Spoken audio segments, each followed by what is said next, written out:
What's cracking? Uh, we got in the building, live and direct. Live and direct. Excuse me.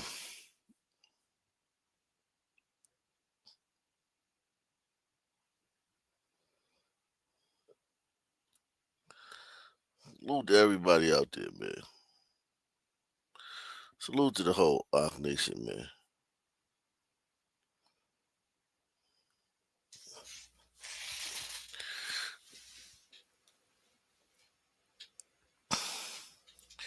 Got a great show for you guys tonight.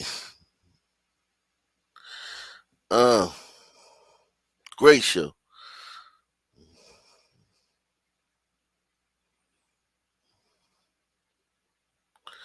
Great show.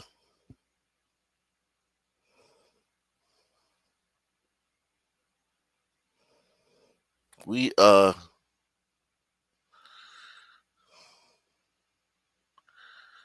woo,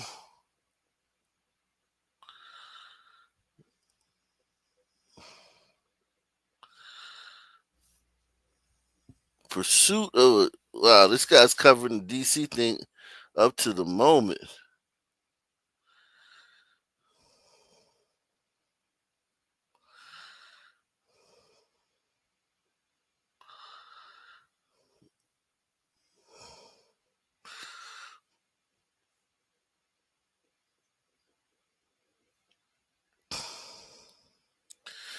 What's cracking?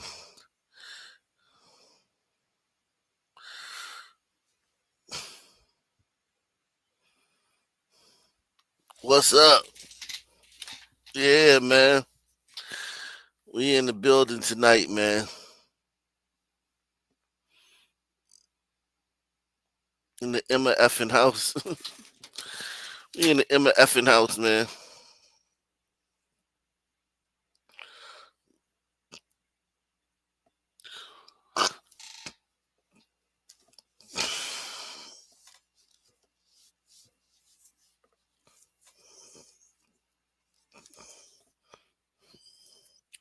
Do everything to make it all right tonight. If you want me, if you need me, baby. Uh.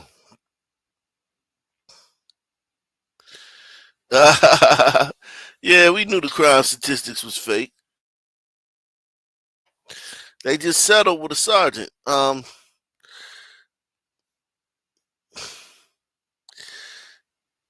So much stuff to clean up in America after so much to clean up after 4 years of Democrats, man. Biden fucked this country up, man. Biden might be a worse president than Obama, man. Because what Biden did in 4 years, man, he did a lot in 4 years, man. They ruined this joint, man. Look at all the shit that Trump got to clean up, man. He got to clean all this shit up.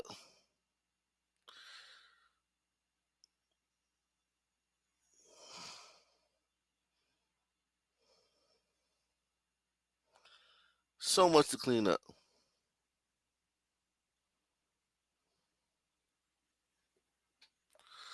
My son got into some honey tonight, man. My daughter went and got some honey, and then my son got into it. Now it's fucking honey everywhere, man. Honey all on everything, my phone, everything. You said it was Hunter for anything. Oh man, yikes, yikes,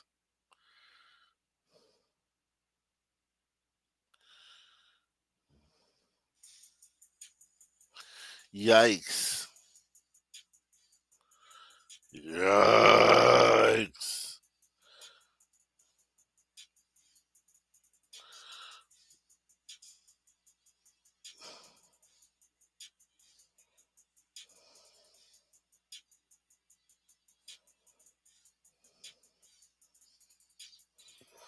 yikes.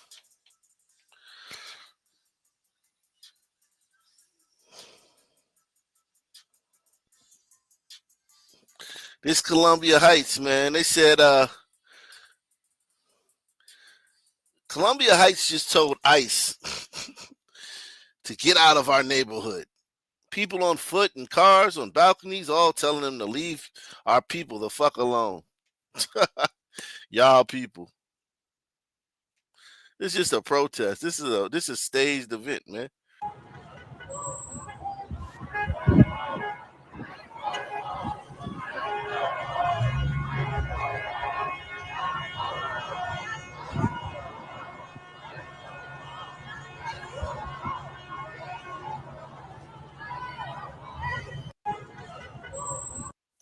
Shut the fuck up. Shut your white liberal asses the fuck up.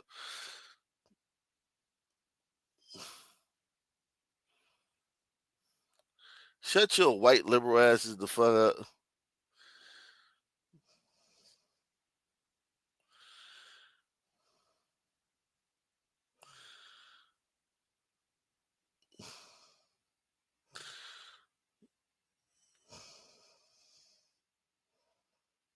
FedEx delivery driver robbed by back to school bandits at gunpoint in Clinton, Maryland. Okay, that's back to school bandits. God damn. Calling them back to school bandits. Holy shit.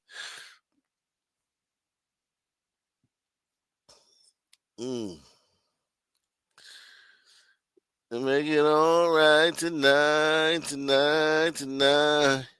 If you want to, if you need me, baby. Let's get into it, man. Let's go. We're gonna get into DC later on, man. We're gonna get into some DC later on, man. We'll get into some DC later on. We'll give some people the chance to come in here, man. Let's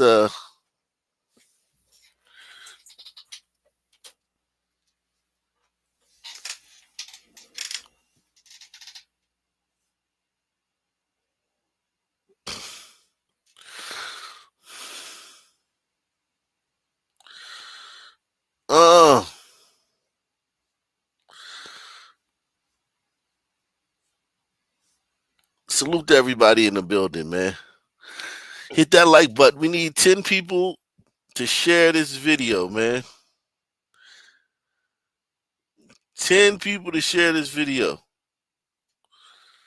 The rear-ended a car while driving a motorcycle, then shot inside of it. That's how prosecutors say a Milwaukee man killed a mother of 4.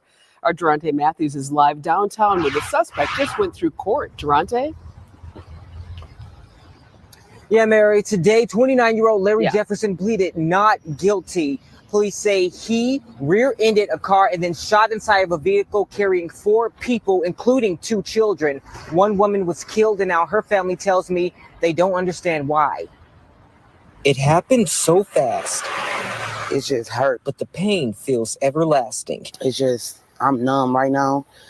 But she definitely didn't deserve this. It's been nearly 2 weeks since Tanya DeBerry lost her sister and Charmaine DeBerry lost her daughter. Angel of mine.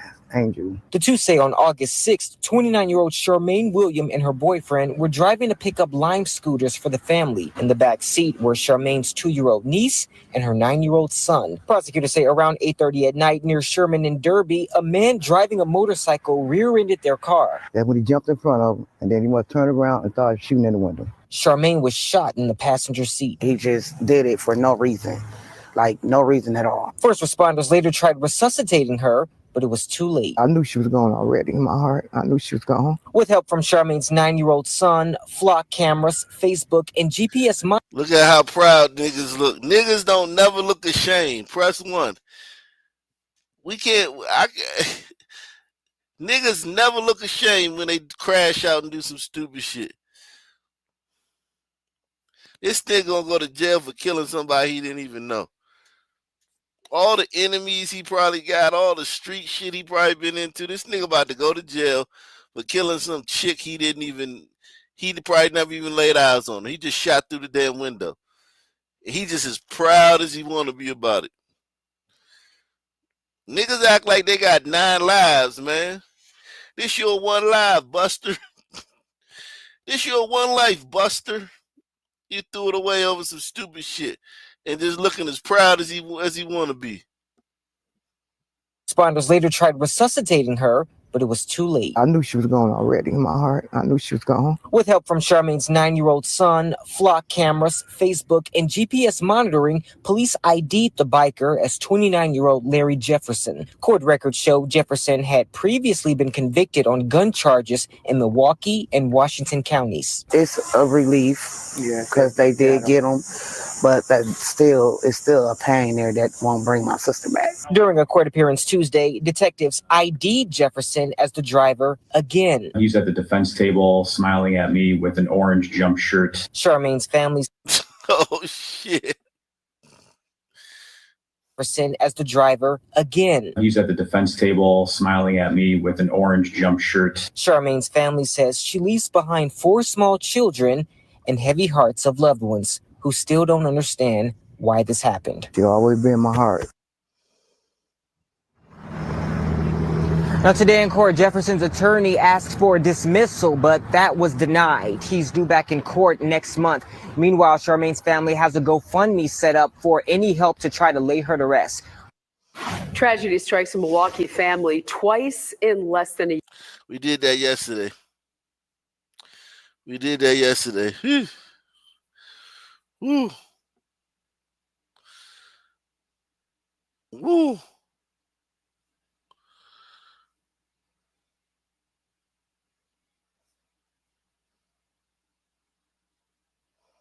In continuing coverage, the murder suspect wanted for the death of 18-year-old Mia Sims, the niece of Jackson's mayor, has been arrested. It's our top story at 6. Thanks for joining us. I'm Jorma Duran. And I'm Siobhan Klepfer. On 6 News at 5, we had breaking news that police had found and arrested Antonio Green in Fresno, California. He was wanted for second-degree murder for the July 27th shooting of 18-year-old Sims. Our Rachel Ramsey is here for you now, live from Jackson. Rachel, Mayor Daniel Mahoney wrote earlier today on social media, quote, "Best words I've heard in 23 days. Got him." I'm sure many others have the same feeling right now. Siobhan, Jorma, Mia was Mayor Mahoney's niece, and many members of the Sims family are here at the United People's Community Church to remember her. They say that Antonio's arrest is one step closer to justice. Now, Mia was killed right outside of this church. You can see behind me, they have dedicated a memorial to her. There's teddy bears, crosses. Her family says the last few weeks have been awful without her. Specifically, they say it's been very quiet. They say Mia was full of light. I'm told she had many goals. She had just graduated high school. She was working on becoming an esthetician and was planning on working with kids in the future. There are dozens of people inside who miss her so much, and they remind everyone to cherish every day you have with the people you love. It's been hard. Mia stayed with me at the time. And so, I look in her room, I don't see her. Because she'd come in from work every night and, she'd say, "Hi, Nana," and, tell me about her day. She had her goals in her book, in her journal. I went in there and I opened her journal up and, she was looking forward to going to college. We will have more for you tonight on 6 News. That nigga, man. The fact that people don't want a nationwide crackdown on niggas, man, is absolutely shows the power of grace, man. Niggas get a lot of grace, man. The whole country supposed to want a crackdown on niggas, man. The whole country's supposed to be clamoring. Like, get these niggas. You said notifications AWOL? That's all right, man. You got to check in on the channel every night, man, and every day. Don't worry about the notifications. They bullshitting, man. Everybody also follow me on Twitter, man. Follow me on Twitter. Ock Nation News. Follow me on Twitter. On X. All the links is in the description, man. All the links are in the description, man.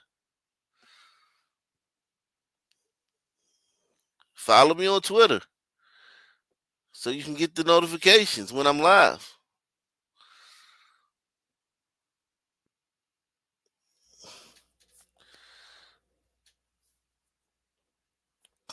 Follow me on Twitter. Follow me on Kick. I'm on Kick. I'm on everywhere. I'm live streaming on Kick right now. Live streaming on X right now. Live streaming on YouTube right now. Join the Patreon.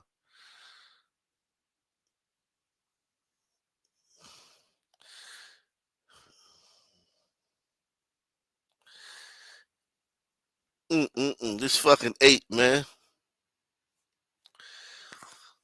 Fucking ape.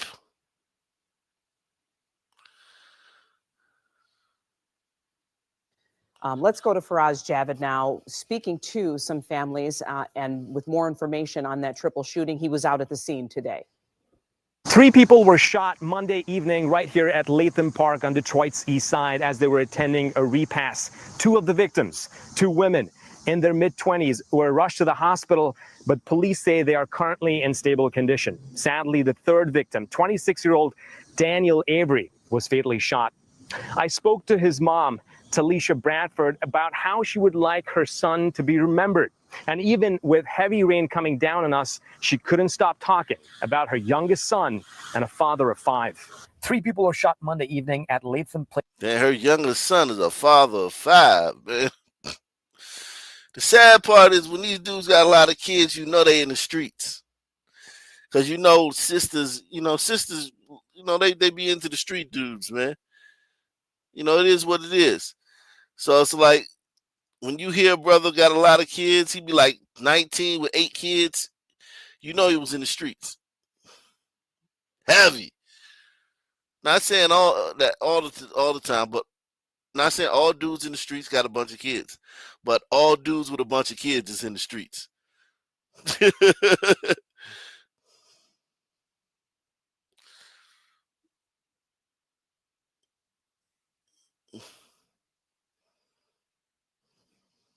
Ground on Detroit's east side where a repast was taking place. 2 women in their mid-20s were rushed to the hospital, and the police say are currently in stable condition. Sadly, the 3rd victim, 26-year-old Daniel Avery, was fatally shot. I spoke to his mom, Talisha Bradford, earlier about how she would like her son to be remembered, and even though with the rain pouring down on us, she didn't want to stop talking about her youngest son and a father of 5. Do you see this as a blessing that as we are talking about him, the rain is just pouring on us right now? This is him. Like Mama tell him. Tell him, Mama, tell him. Daniel, a well-known rapper who went by the stage name Band Gang Boom, was... Band Gang Boo, a well-known rapper, Band Gang Boo. Man, press 1 if you want to listen to the stylings of Band Gang Boo, man.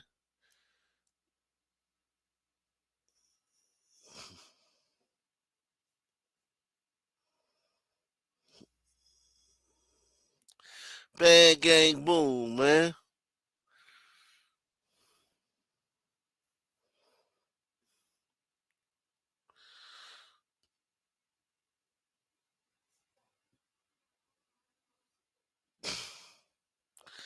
Band Gang Boom. Shout out to Marble 5 on X for reposting the stream. We need 10 people to repost the stream tonight. 10 people. We're trying to get 10 people to repost the stream, man.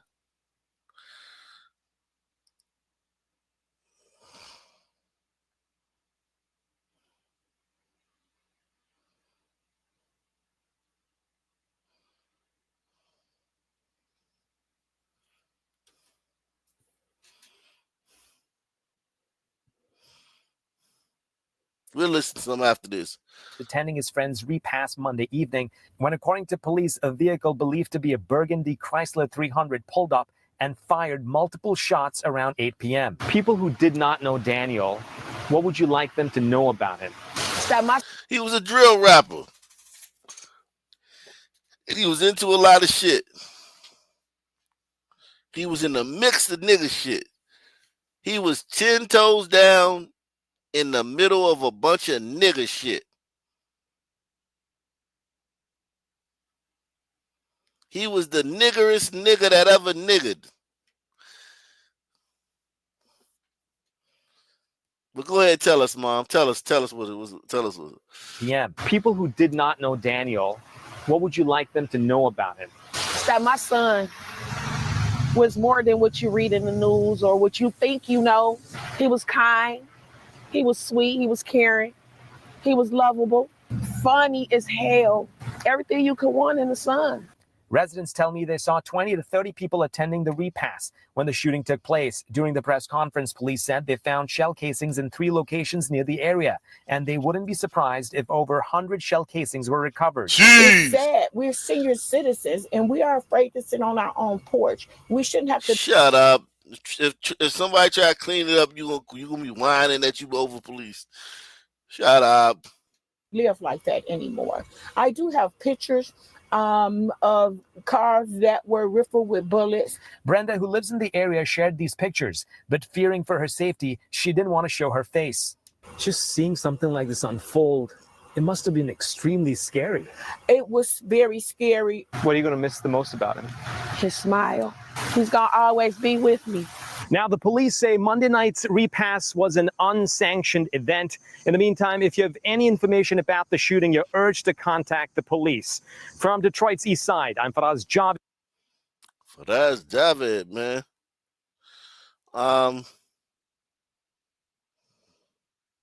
You want to hear some uplifting music? All right, man. I got you, man. I got you, man. Don't worry about it, man. I got you, man. I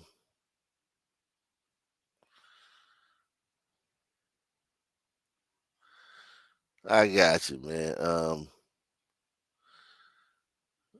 This Band Gang Lonnie.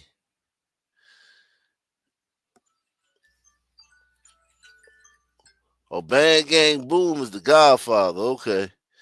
He goes by the name The Godfather. Band Gang Boom. He goes by the name The Godfather.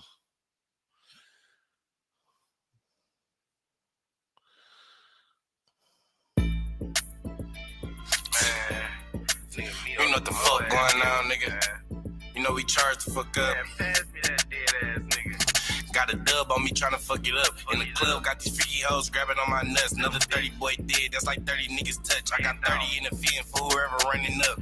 Keep on thinking you gon' kill me, try your luck. I been in the hood lately, put ice inside a blunt. When it's on the floor, we gon' ride the striker for a month. We'll pull up on a nigga, throw his ass in the trunk. Yeah, I ran this shit up, niggas can't fuck with me. Chop a bullet, graze him in the face, gave him a $1.50. Just gotta call your man's dead, you better come quickly. In the store, me and me racing to the Gibbies. Just pop the E-pill, got me activated. If you want me at your show, you gon' have to pay me. Put his dumb ass to sleep, how I rock the baby. This a turnaround, bitch, feeling like I'm 80s. I'm a Bronx nigga who be killing op niggas. 100 round shots with me, I do this for that. Hold on, is that somebody else? I think that's somebody else. This is another nigga. This is not him.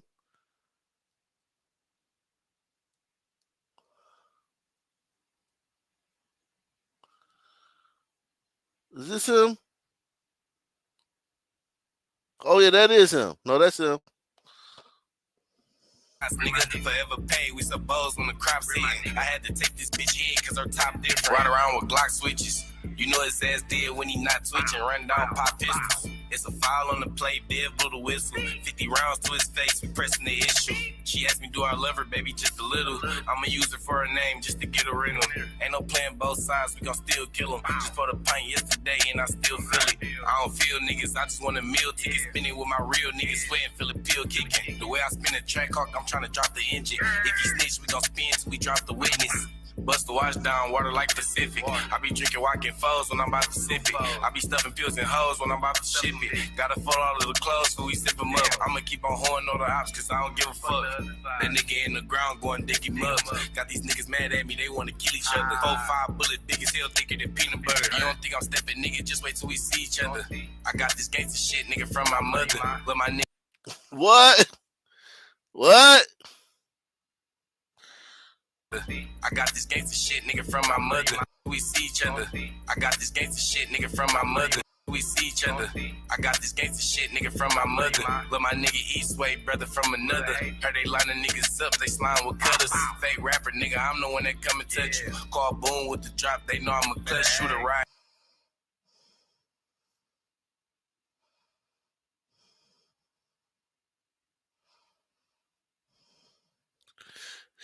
Gauch Below says, salute, Ak and Nation. Your rap selection needs upgrading. Billy Eckstein for shooting. You know what? You're right. My rap game needs upgrading. I need to listen to another song. Let's listen to something else from The Godfather, a.k.a. Bang Game Boom, man. That wasn't, we need to get that right there. It was a song selection, man. I'm going to listen to something else from him, man. Give him another chance, man. This him right here. Here we go.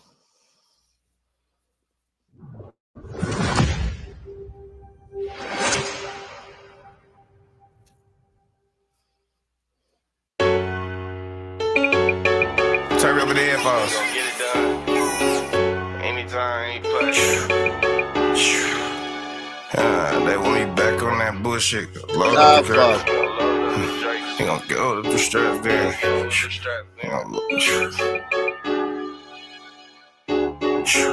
They want me back on that bullshit, got back on action. I call up Curry, he got Glock on with attachments. Me and Truffy banging off the bag, we in traffic. You know the saying, nigga, you gon' die if you lacking. Bronx, baby, I'ma keep on stepping for my nigga pay. Slide track hawk, I press the gas, do a figure 8. I told all the killers, catch a body, you might get a chain. Lost a couple niggas to the streets and I ain't been the same.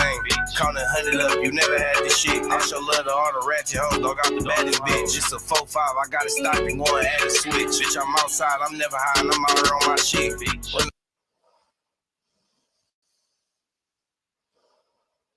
Hey,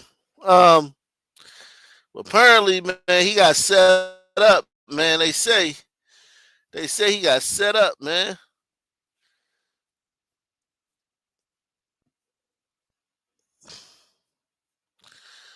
They say he got set up.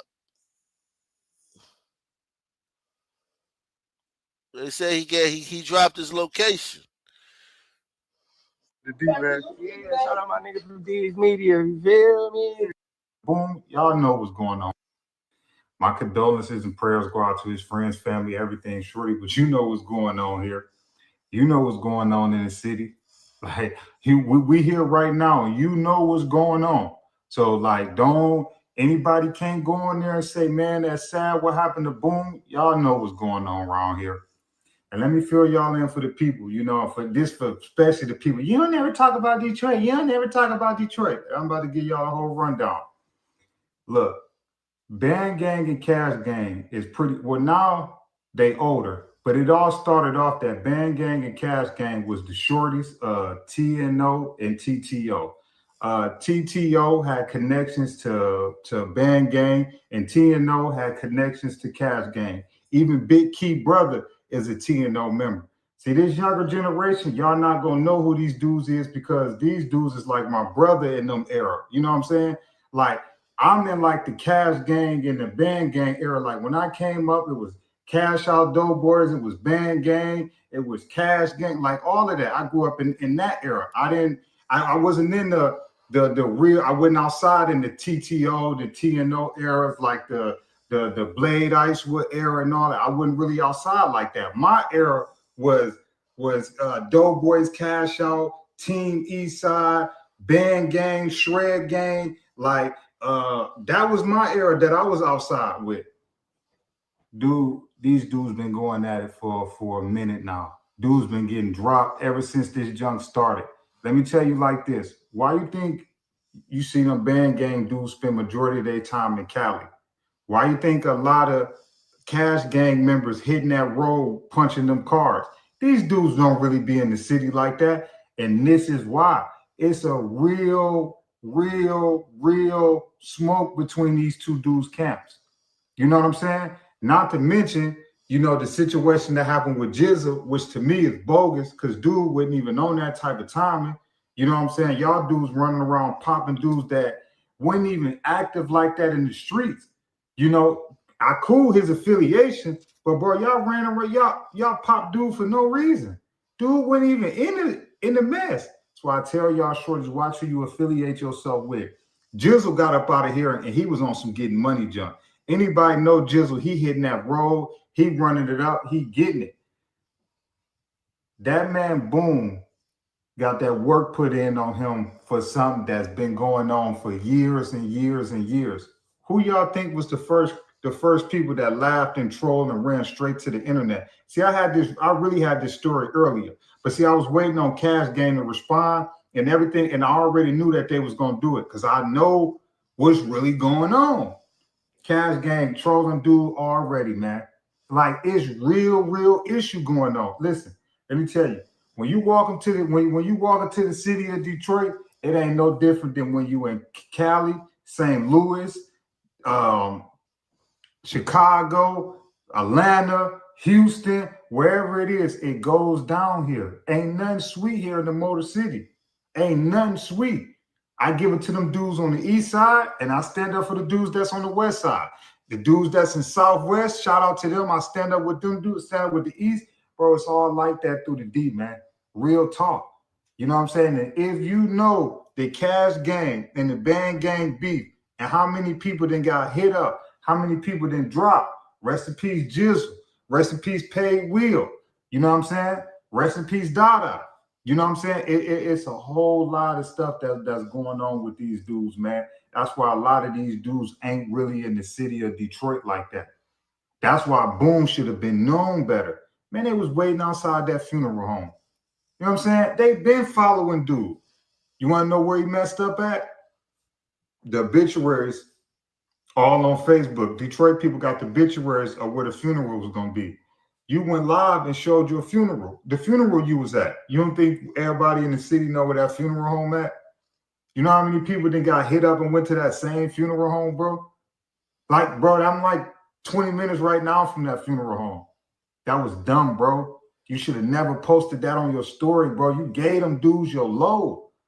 Everybody in the city knew about the funeral already, which to me, I didn't think y'all Band Gang dudes was gonna show up. I keep it above with y'all. I didn't think y'all was gonna have enough heart. You know what I'm saying?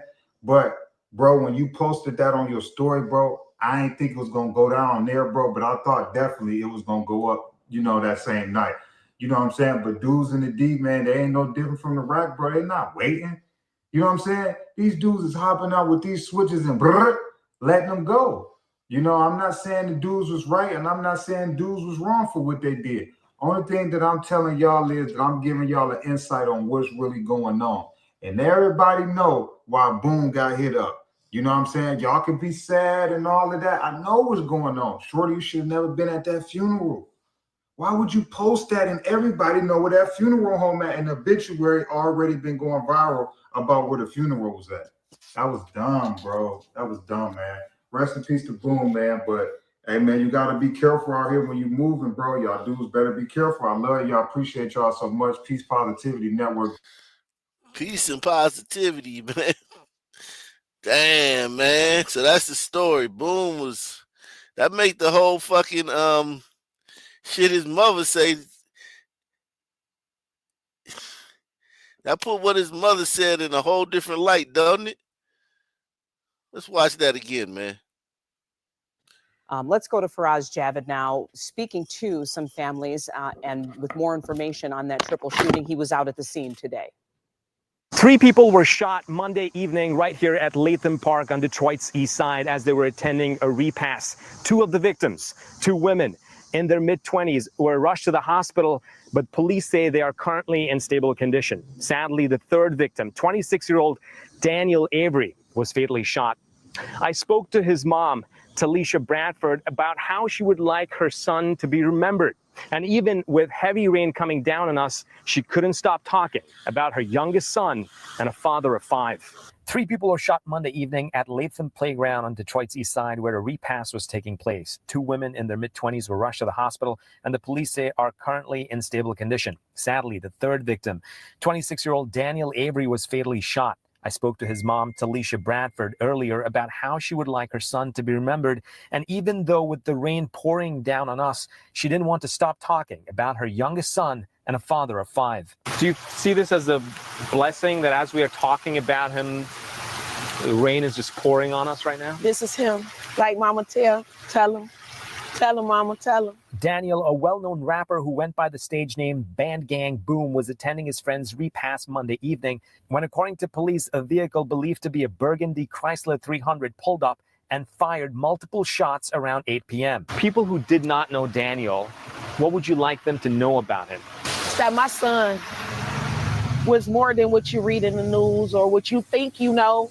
He was kind, he was sweet, he was caring, he was lovable, funny as hell. Everything you could want in a son.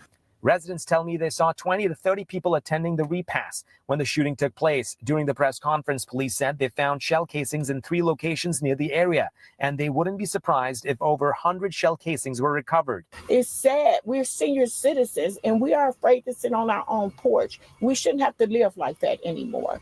I do have pictures of cars that were riddled with bullets. Brenda, who lives in the area, shared these pictures, but fearing for her safety, she didn't want to show her face. Just seeing something like this unfold, it must have been extremely scary. It was very scary. What are you going to miss the most about him? His smile. He's going to always be with me. Now, the police say Monday night's repast was an unsanctioned event. In the meantime, if you have any information about the shooting, you're urged to contact the police. From Detroit's East Side, I'm Faraz Javed, 7 News Detroit.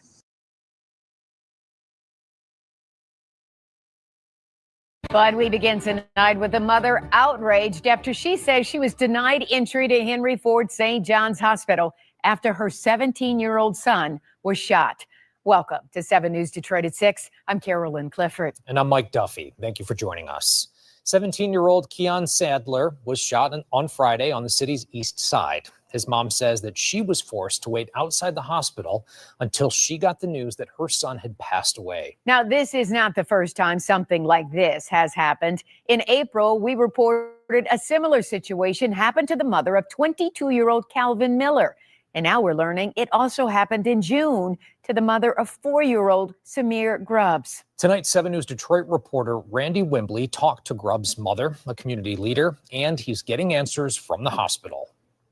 Henry Ford Health is calling these claims troubling in that it's investigating them. Community members say this has happened one too many times. This is the only hospital that I know consistently denies loved ones from seeing, their son or their daughter when they have been injured in a shooting or stabbing. Tucson Knight, a youth mentor who works to get at-risk boys out of the street life. This is a nigga problem. This is a nigga problem if I ever heard of one. Press 1. God damn, nigga problems. And, their son or their daughter when they have been injured in a shooting or stabbing. Only hospital that I know consistently denies loved ones from seeing, their son or their daughter when they have been injured in a shooting or stabbing. Tucson Knight, a youth mentor who works to get at-risk boys out of the street life, says it happened again Friday. The mother of Keon Sadler denied entry to Henry Ford St. John Hospital on the city's east side as the teen was being treated for a gunshot wound. And not only did they not allow her in, her son had been dead for a few hours before they even brought her inside. They had no respect. Jasmine Grubbs says she had a... The niggas that killed your son ain't had no respect. The niggas that killed him ain't had no respect either, baby. Similar experience at the hospital after her 4-year-old son Samir was struck by a stray bullet while at a park. Her 4-year-old was struck by a stray bullet, and she's going on TV and criticizing the people who tried to save him. The people who probably did everything. How many bags of blood you think they used on this boy?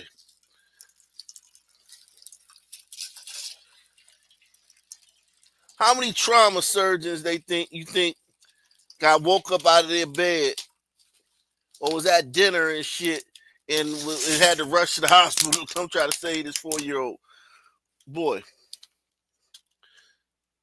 And she on the news criticizing the hospital.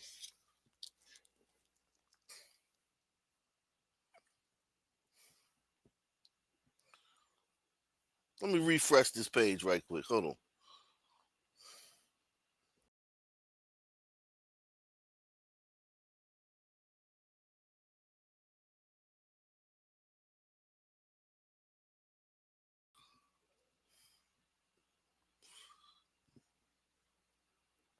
Uh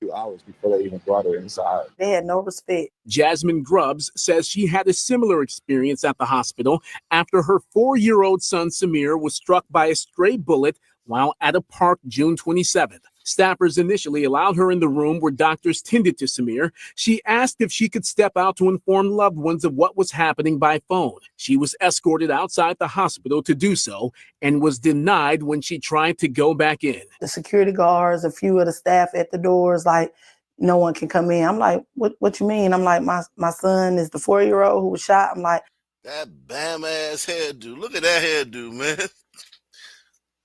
Her Jesus Christ. She need to be doing this. She need to be criticizing her hairdresser, man. You wasting your time criticizing the people that tried to save your son. You need to criticize your hairdresser. Goodness gracious. Girl, I'm going to be on the news tomorrow. I need you to make me look good.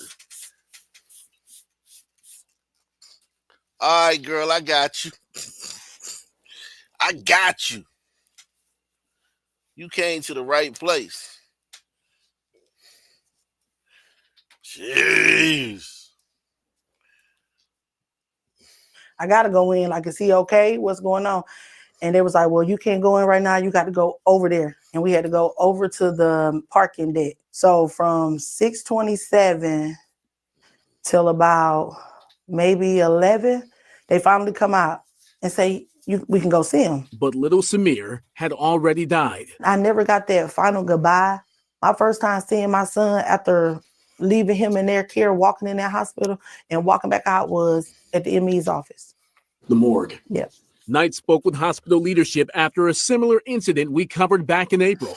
Diane Orlando denied entry to the hospital for hours as her son was on life support. They assured me that this was not going to be the case. So I was very surprised that Samir's mom and, it was another kid out here, Davion, that they would not allow them to see their loved one. And as relates to Davion, his dad couldn't even get inside. They told him outside. We received a statement from Henry Ford Health, which reads in part, "We are deeply troubled and saddened by these claims, and we take them very seriously. We are actively investigating these claims and will take appropriate steps pending the outcome of our investigation." On the city's east side, I'm Randy Wembley, 7 News Detroit. Nigga problems, man. These nigga problems.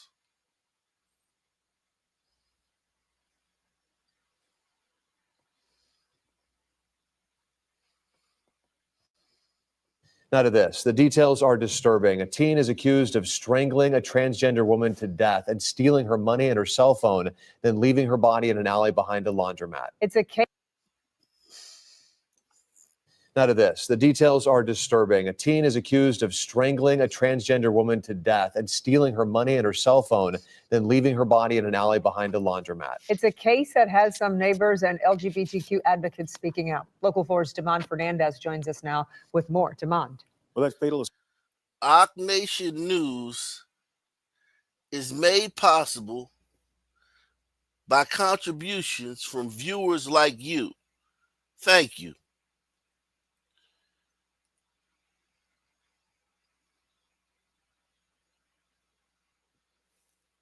We also need 10 people to share the stream, man. We need 10 people to share the stream on social media.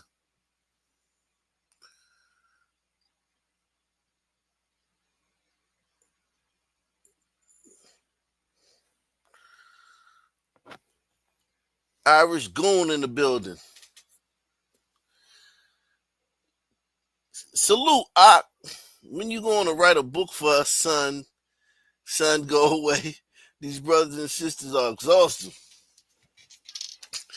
You know what? That was my first thing I was going to do, to write a book, man, as far as media back in the day. But, you know, my ADD, man, it kind of prevents me from taking on undertakings like that. But I will keep bringing y'all this show. And this show is the book. Maybe one day I'll take, you know, my tenets, my core tenets, and make a you know, a guidebook about my core tenets. Somebody suggested that a while ago. My core beliefs, my core rules to live by. The 10 Son Commandments. You know? Assault happened on Woodward near 6 Mile. You know, it's an area many neighbors say is known by people looking for sex workers, including those identifying as transgender. Now, the criminal charges in this case have some advocates opening up about an often unspoken reality. It's the tragedy behind what? That most transgenders are sex workers? That's the unspoken reality. Literally, most of these transgenders are sex workers. this laundromat near Palmer Park. The allegations here, quite simply, they're unacceptable. A black transgender woman beaten and strangled to death in this alley back in June. And now this week, investigators announcing they're charging 18-year-old Malik Fales in connection to that murder.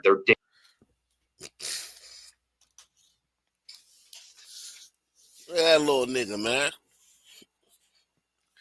Killed that transgender, man. He was over there cruising for a bruiser, man. He was trying to get him some. Shout out to Miguel. Miguel says, keep doing good work. Yeah, man. Salute to you, bro. This mother unbothered.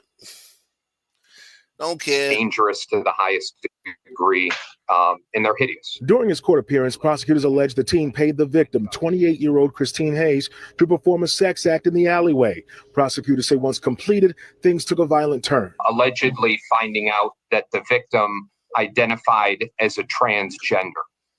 And as a direct result of that, we have this defendant who allegedly ended up choking that individual to death. Obviously, we are all heartbroken and devastated. Brendan Bell is Associate Director of Programs and Services with Affirmations Community Center. Bell says violent assault. Now think about how wicked a life this son is, man. Yeah, this son right here was he was in this alley, got some head, completed it though. Completed it.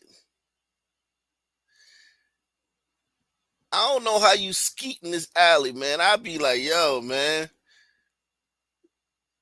Got some head, skeeted. Finished. Found out it was a transgender. Choked him to death in this alley. That little son is wow, yo. This little son, man, is wow.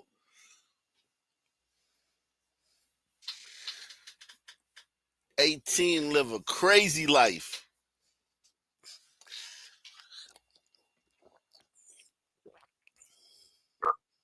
And as a direct result of that, we have this defendant who allegedly ended up choking that individual to death.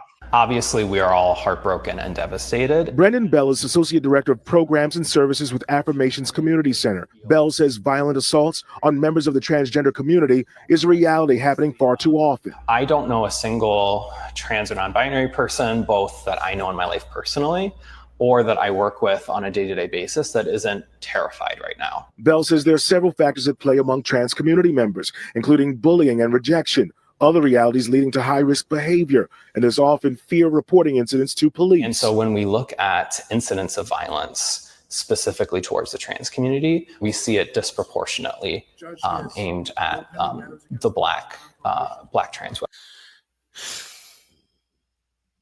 Because blacks are killers. Okay? Blacks are killers. So the black transgenders are going to be the ones that get killed. Okay? Black barbers. How many stories we did last year about black barbers getting killed? Black fucking valet attendants. Black fucking anything black, okay, is going to get killed more than anybody else because blacks are killers. Men specifically. As for Malik Fales, this case, Judge, I don't think my client presents any sort of general danger to the community. I think this case arises from pretty. Oh shit! You hear what his lawyer said? And listen, that should be working too. They be giving these niggas bonds. They're not gonna give him a bond because he killed a transgender. But if he had killed a normal black person, a regular black person, or a regular white person, they might have gave him a bond. You know they're gonna call this a hate crime. This case, Judge, I don't think my client presents any sort of general danger to the community. I think this case arises from pretty unique, highly fact-specific circumstances. While the teen's defense attorney's fighting to get him a bond, the judge determined it's too risky for now. And so there are advocacy centers and organizations across Metro Detroit working to bring awareness and attention to cases like this, including Affirmations Community Center, the Ruth Ellis Center, LGBT Detroit, and ACLU, among others. We've added links to these organizations under this story on clickondetroit.com. Back to you.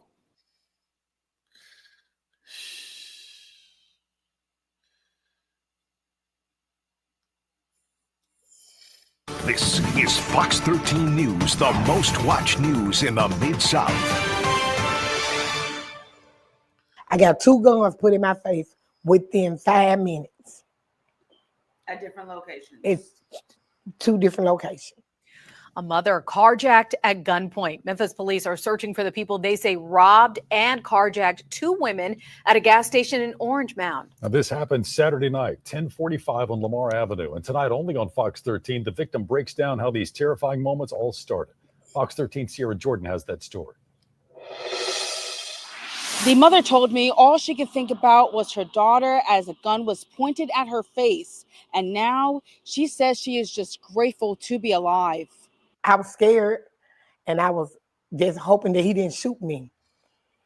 And I just threw my hands up and just bagged away. What started as a quick stop for gas turned into a traumatic experience for Regina Seymour and her friend on August 16th.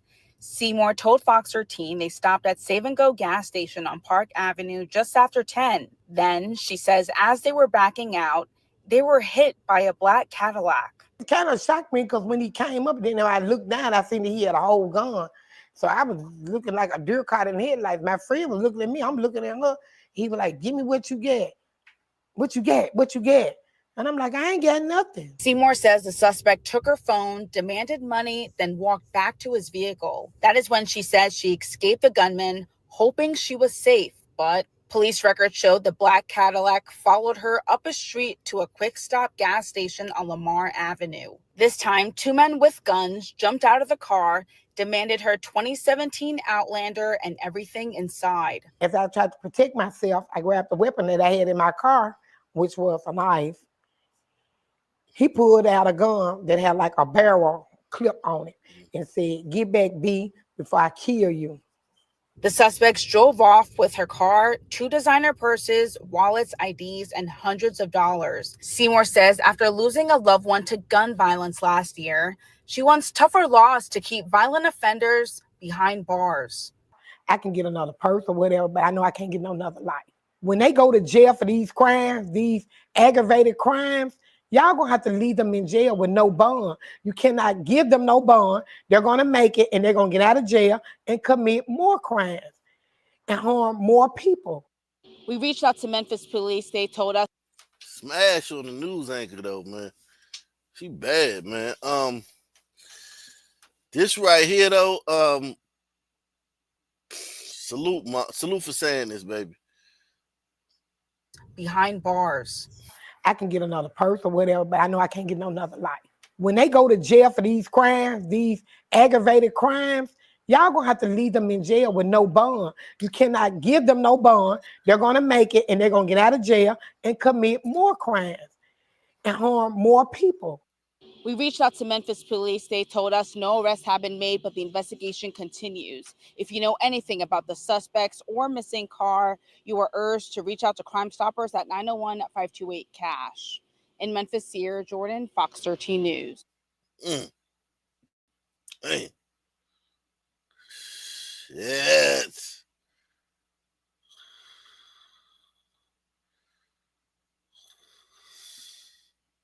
Let me drop the link, man. Get into this DC shit, man. Hopefully, I mean, if I can, salute the People Watcher, man. People Watcher in the building. Jesus Christ.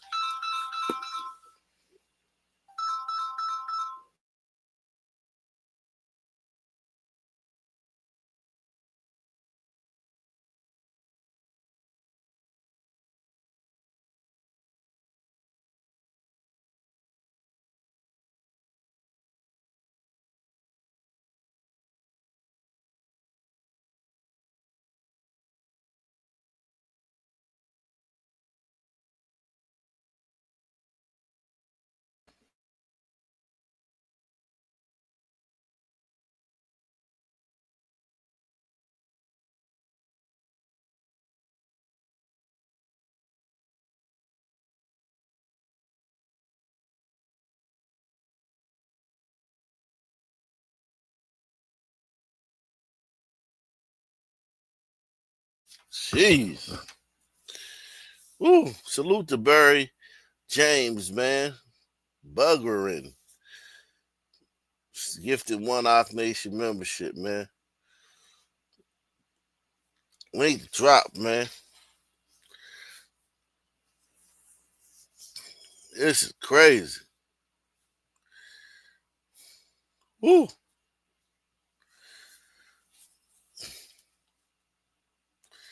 Night to night. You want me if you need me, baby.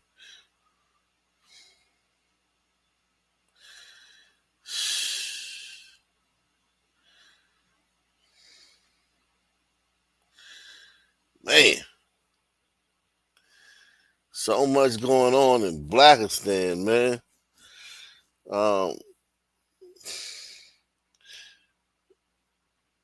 Jeez.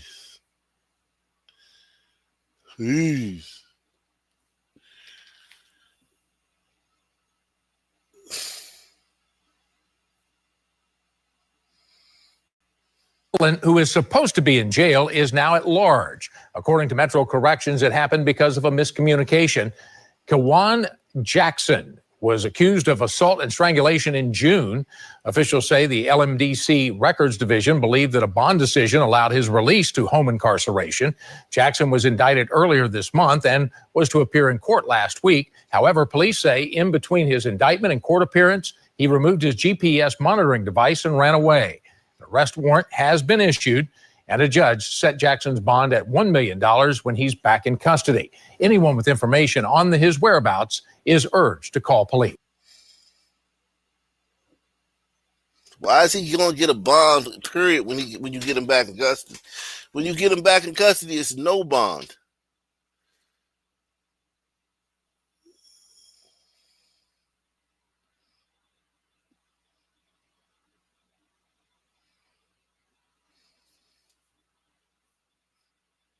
Frustrated neighbors in downtown Louisville say violence is becoming the norm. Overnight, police reported a woman was shot and killed, and a man was stabbed at the same apartment building. WOKY's Jamie Mays spoke to people living nearby as police. Damn, another woman was shot and killed? When was this? Wow, another woman was shot and killed. Remember, 2 women were shot and killed in Louisville last week. Damn, he's whacking out women. Police try to find who's responsible. Jamie? Many neighbors are still shaken. Louisville Metro Housing Authority oversees the property and says their social work team has been on site today, along with the Office of Violence Prevention. We spoke to several people who say they're hoping more can be done to promote peace in the Metro. Police and first responders lined this parking lot at Avenue Plaza Apartments on South 8th Street early Tuesday morning. A woman was found dead and a man was rushed to the hospital. To me, all high rises, a lot goes on in high rises. People like Jeannie Hayes, who lives nearby, says this. A lot goes on in nigga high rises. It ain't got nothing to do with the high rise, man. That high rise, if that high rise didn't have niggas in it, wouldn't shit go on in there. Press 1. To me, all high rises, a lot goes on in high rises. People like Jeannie Hayes, who lives nearby, says this scene has become too common across the Metro. I wasn't surprised. It's too much killing going on around here now. Officers say when they got to the scene around 1:30 on Tuesday morning, 61-year-old Melinda Doolin was found shot to death inside an apartment, and a man was found outside the building, stabbed. Louisville Metro Housing Authority's Executive Director Elizabeth Strojan says they're continuing to work with LMPD as officers try to determine if there was any relationship between those involved and what a motive could be. Of course, an incident like this is going to make us come together, all hands on deck. Strojan says Avenue Plaza has around-the-clock private security, cameras on site, and provides social service support. But they're considering additional safety measures, such as more cameras and additional security. But I honestly think one of the biggest things that we can do, not just as LMHA, this is not just our responsibility, but one of the biggest things we can do as a society is provide better mental health support and better addiction recovery. Shut up, whore. It ain't got shit to do with mental health. It got everything to do with niggas, you dumb bitch. Just trying to get more money out of the taxpayers. Ain't got shit to do with no mental health. Everything to do with niggas. It's just niggas. That's the only fucking problem. Niggas.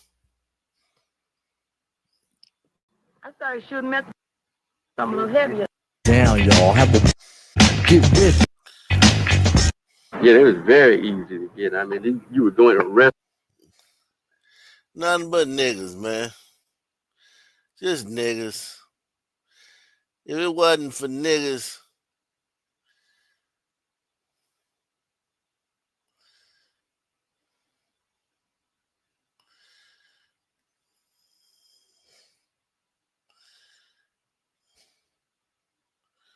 I want to leave. I gotta go get my wife something to eat right quick. I'm gonna play this for y'all. If nobody coming up, I'm gonna play this for y'all.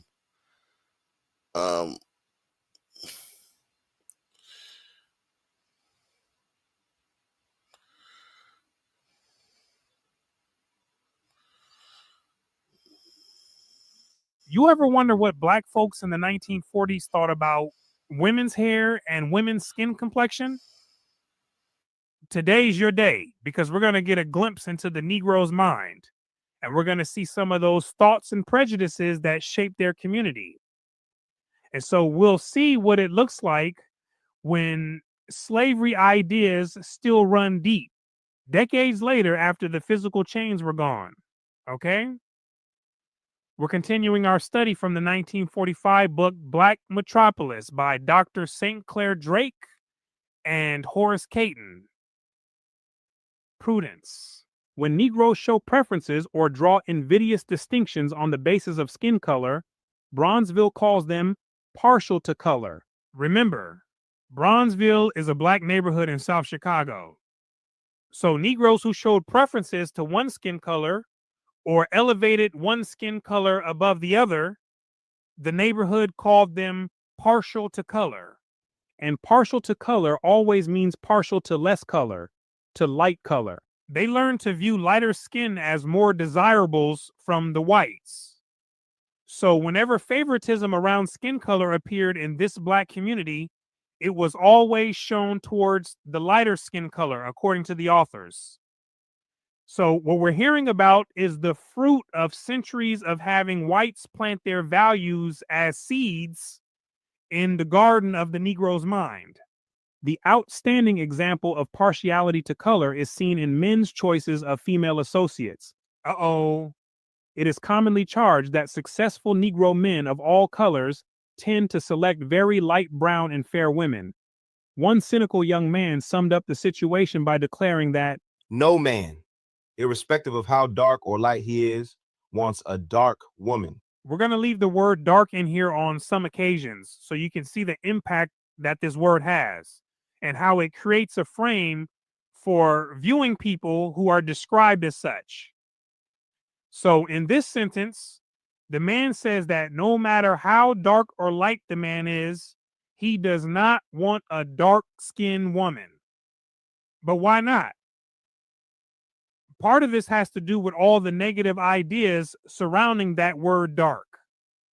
In the unconscious mind, the ideas associated with dark, like wicked, the devil, gloomy, unlucky, black, and evil, they're all lumped together in a mental file. So whenever a word like dark is used, those related ideas quietly influence how what's being described is judged and understood. That's why words and their definitions matter. Now, another layer to this is the European and white American propaganda, which indoctrinated the Western world to perceive rich brown skin as undesirable. They took what was simply a natural skin color and they overlaid it with negative meanings. And many Negroes accepted those interpretations and became agents of its perpetuation. You understand? That's why the young man could make the statement that he did. A lawyer, himself married to a light brown-skinned woman, expressed his disapproval of marrying fair women.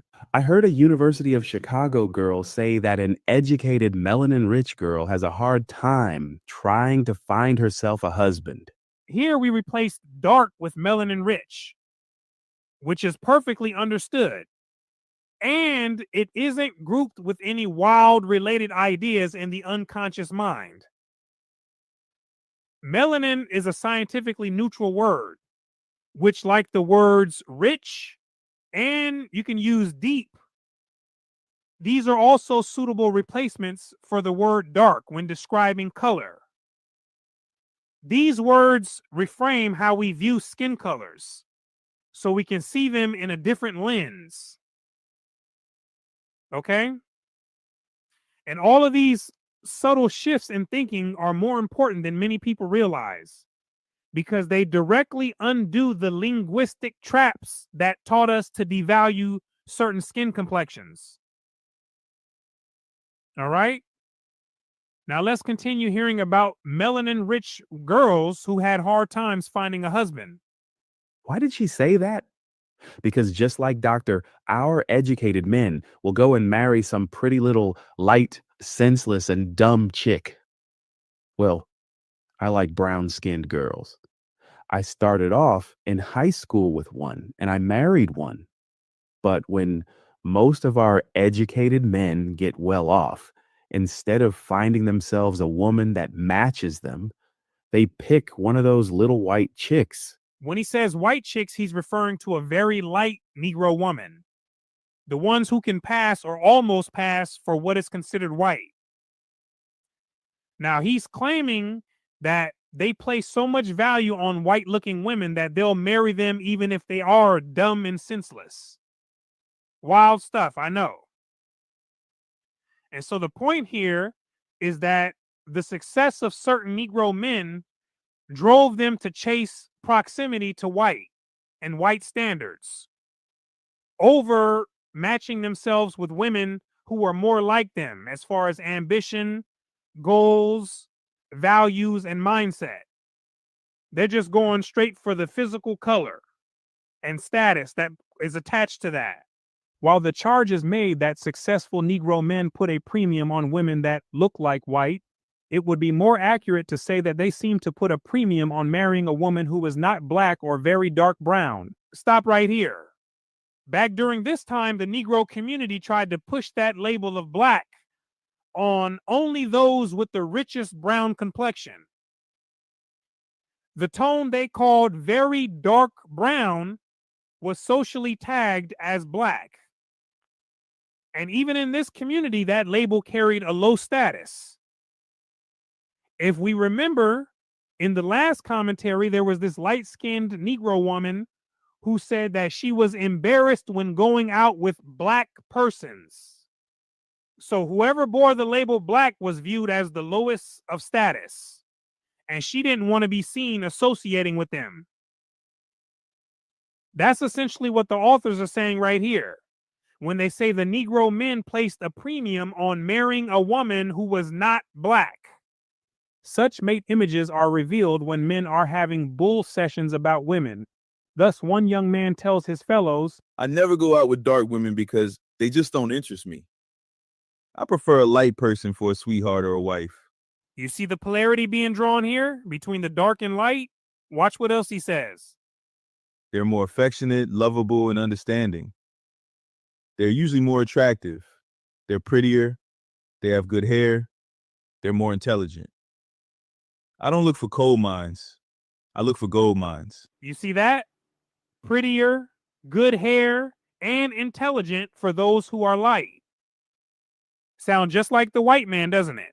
These attitudes toward marrying light are often implanted at an early age. What does it mean, implanted at an early age?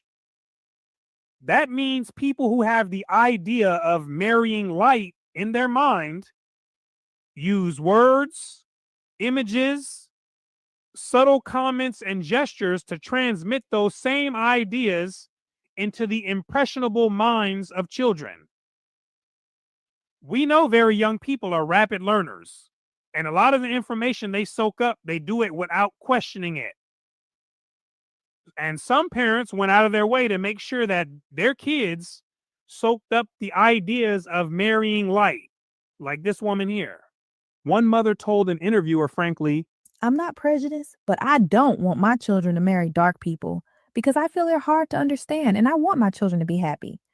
Of course, if they did marry someone dark complexion, I couldn't do anything about it, but I hope they don't. This was in the 1940s. And guess what? I heard people in high school speaking like this about themselves in the early 2000s. Where did they get it from? From Negroes way back here, who got it from Negroes way before them, who learned it in slavery. This is how madness continues to pass along from generation to generation until people in the cycle say, enough is enough. We're done. Time to move on. We're done. Despite talk of not preferring a rich brown woman, hundreds of men do marry women richer than themselves. There are not enough light browns to go around, but it is a rare man who will say, as did one young college fellow, I would marry a rich-toned girl if I loved her and she loved me.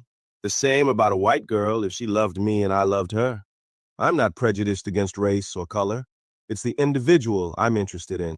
Is he being honest, good people of the planet, or is he faking the funk? He might be telling the truth. But speaking for today, skin color is losing a lot of its priority in dating. It still matters, but for many, it's much lower on their list of importance.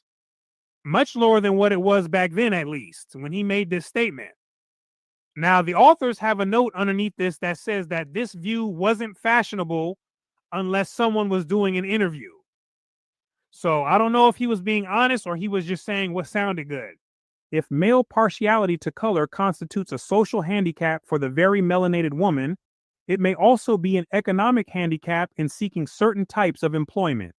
Undoubtedly, it is harder for a very melanated woman to get a position as a stenographer or physician's attendant than it is for others.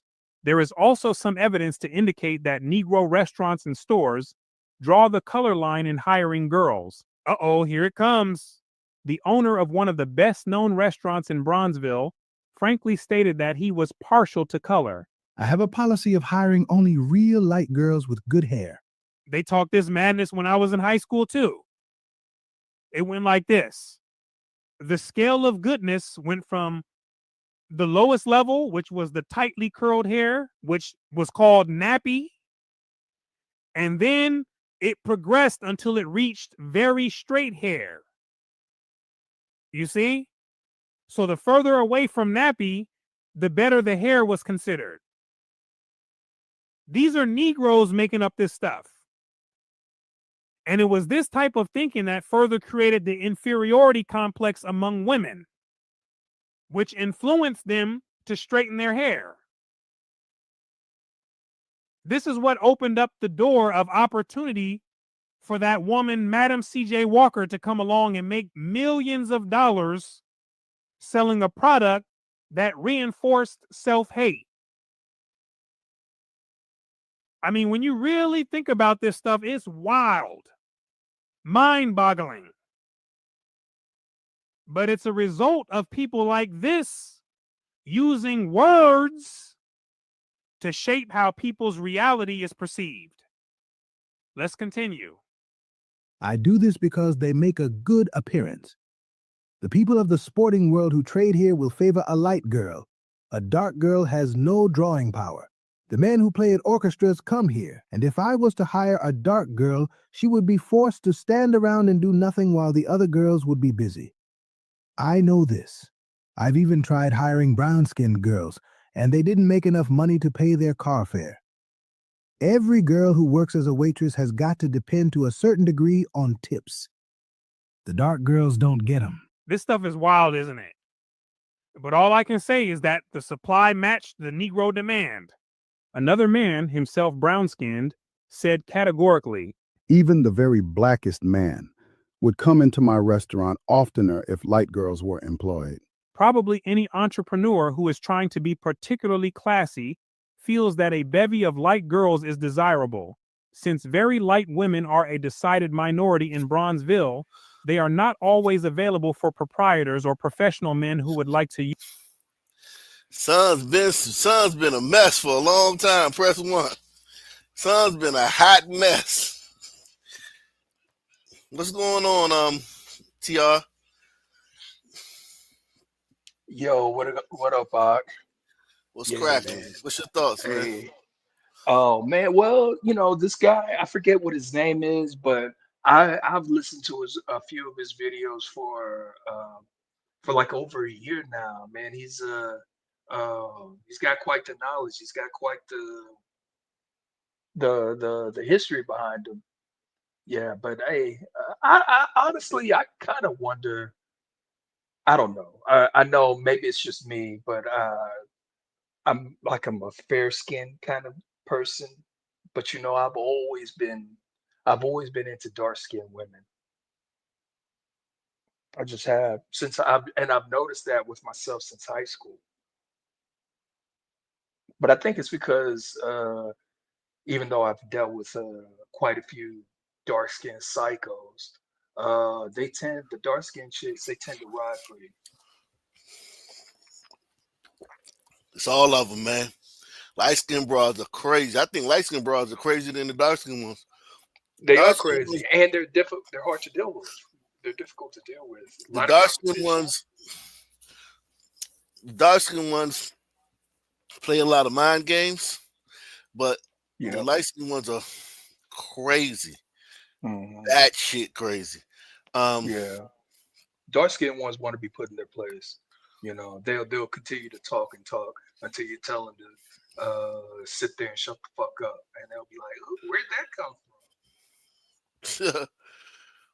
Let's see. Let's go to DC, man.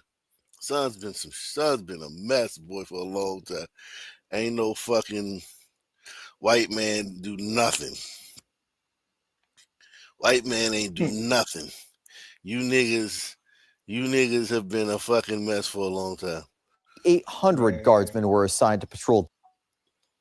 And we begin tonight with those big new developments in the federal takeover. The number of National Guard troops deploying to our nation's capital continues to increase.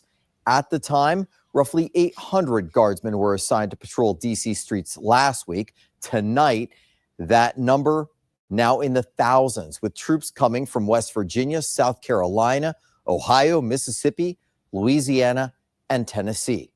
Attorney General Pam Bondi reporting federal officers have seized 21 guns just over this past weekend, and there have now been a total of 380 arrests since August 7th, when operations began.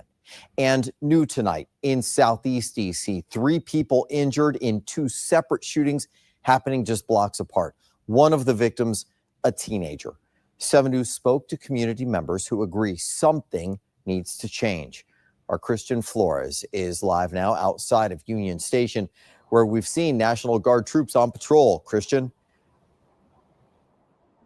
Yeah, out here at Union Station, that's become a very common sight over the past few days. Not only are we seeing National Guard troops, we're obviously also seeing federal police officers, local police officers, not only out here, but even inside the station. However, take a 15-minute drive down the road at the scene of 2 separate shootings just a block apart from each other.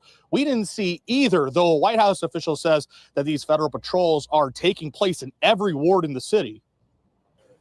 You know, not surprising there would be a shooting here. We don't need this going on in our city right now. Unrelated shooting separated by just 2 blocks here on Martin Luther King Jr. Avenue in Southeast DC, wounding 3 victims, 1 teenager and 2 men.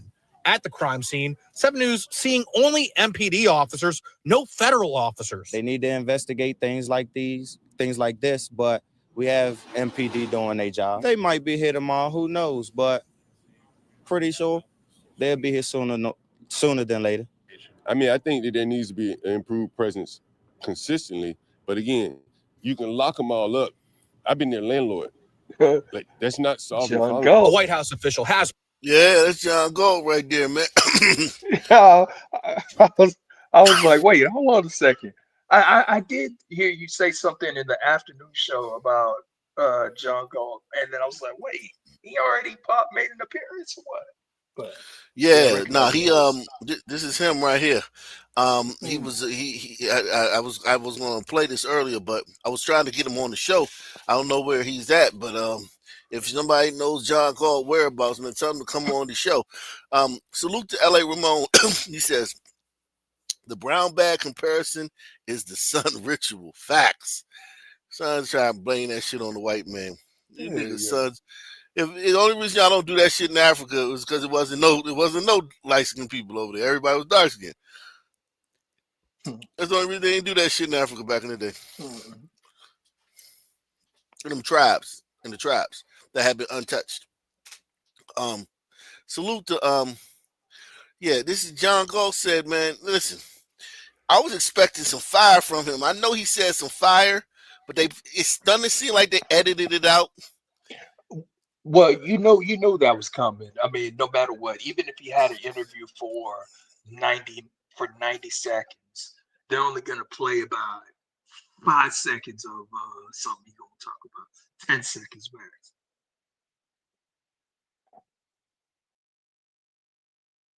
Sooner than later. I mean, I think that there needs to be an improved presence consistently, but again, you can lock them all up. I've been their landlord. Like, that's not solving the problem. A White House official has pushed back on questions of whether or not federal officers are patrolling crime hotspots, stating this operation spans every police district with almost 2,000 officers participating Sunday into Monday. This is what Donald Trump is talking about. I may not agree with the things he's doing, but when we really sit here and think about the community, who's helping? Who's really going to help? The crime thing is one problem, and it's serious. But, like, look at all the young men that you see hanging about doing nothing, right? Like, what are they going to do? It's a whole lot of niggas right here doing nothing. Right here, this is the corner of Martin Luther King and MLK. I mean, Malcolm X Boulevard and Martin Luther King Jr. Avenue. This is the corner right here, the intersection. They're taking a break from reading their Chaucer and Shakespeare. When you talk about, like, it's raining on a sunny day, listen, you can fucking start a whole plantation, a sugar plantation sugar cane or tobacco plantation with all the niggas standing around doing nothing. Enough of Right them there. for a Tarzan movie, as Red Fox says. Yeah, man. Facts. It's about doing nothing.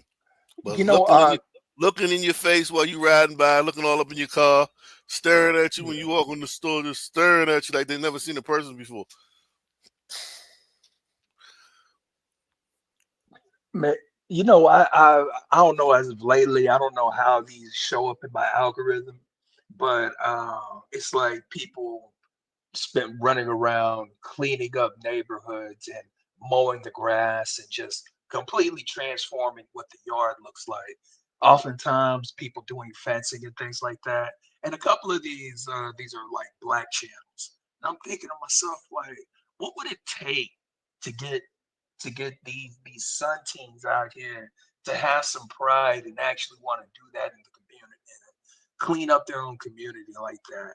I mean, of course, all the stuff is gonna have to be donated free, and they're gonna, I don't know how you would just go distribute payment or something like that, but just the fact, just when the joy that somebody gets cutting the grass, and looking at it, what it once looked like when it was dirty and what it looks like when it's clean.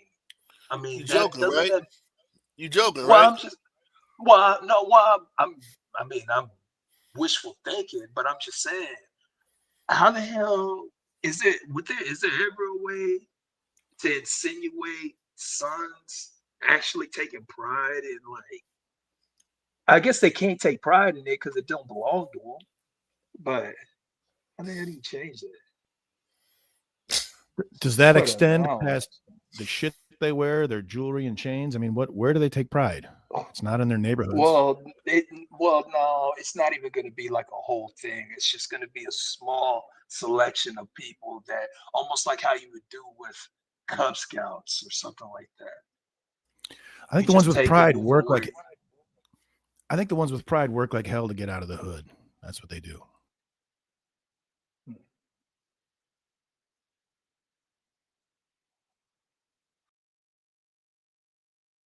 I don't I see. lost them. Oh yeah, I don't. I chased TR away, man. Sorry. I think he realized how crazy what he just said was. What I just said? No, what he said. Oh. Like, what the fuck? How are we gonna get sons on their own volition? Only way you can get sons to clean up some shit is community service. Charge, they get charged with a crime, give them community service. Make that the community service. That's the only way. I just don't understand, like, what the fuck, where that came from. That was interesting though.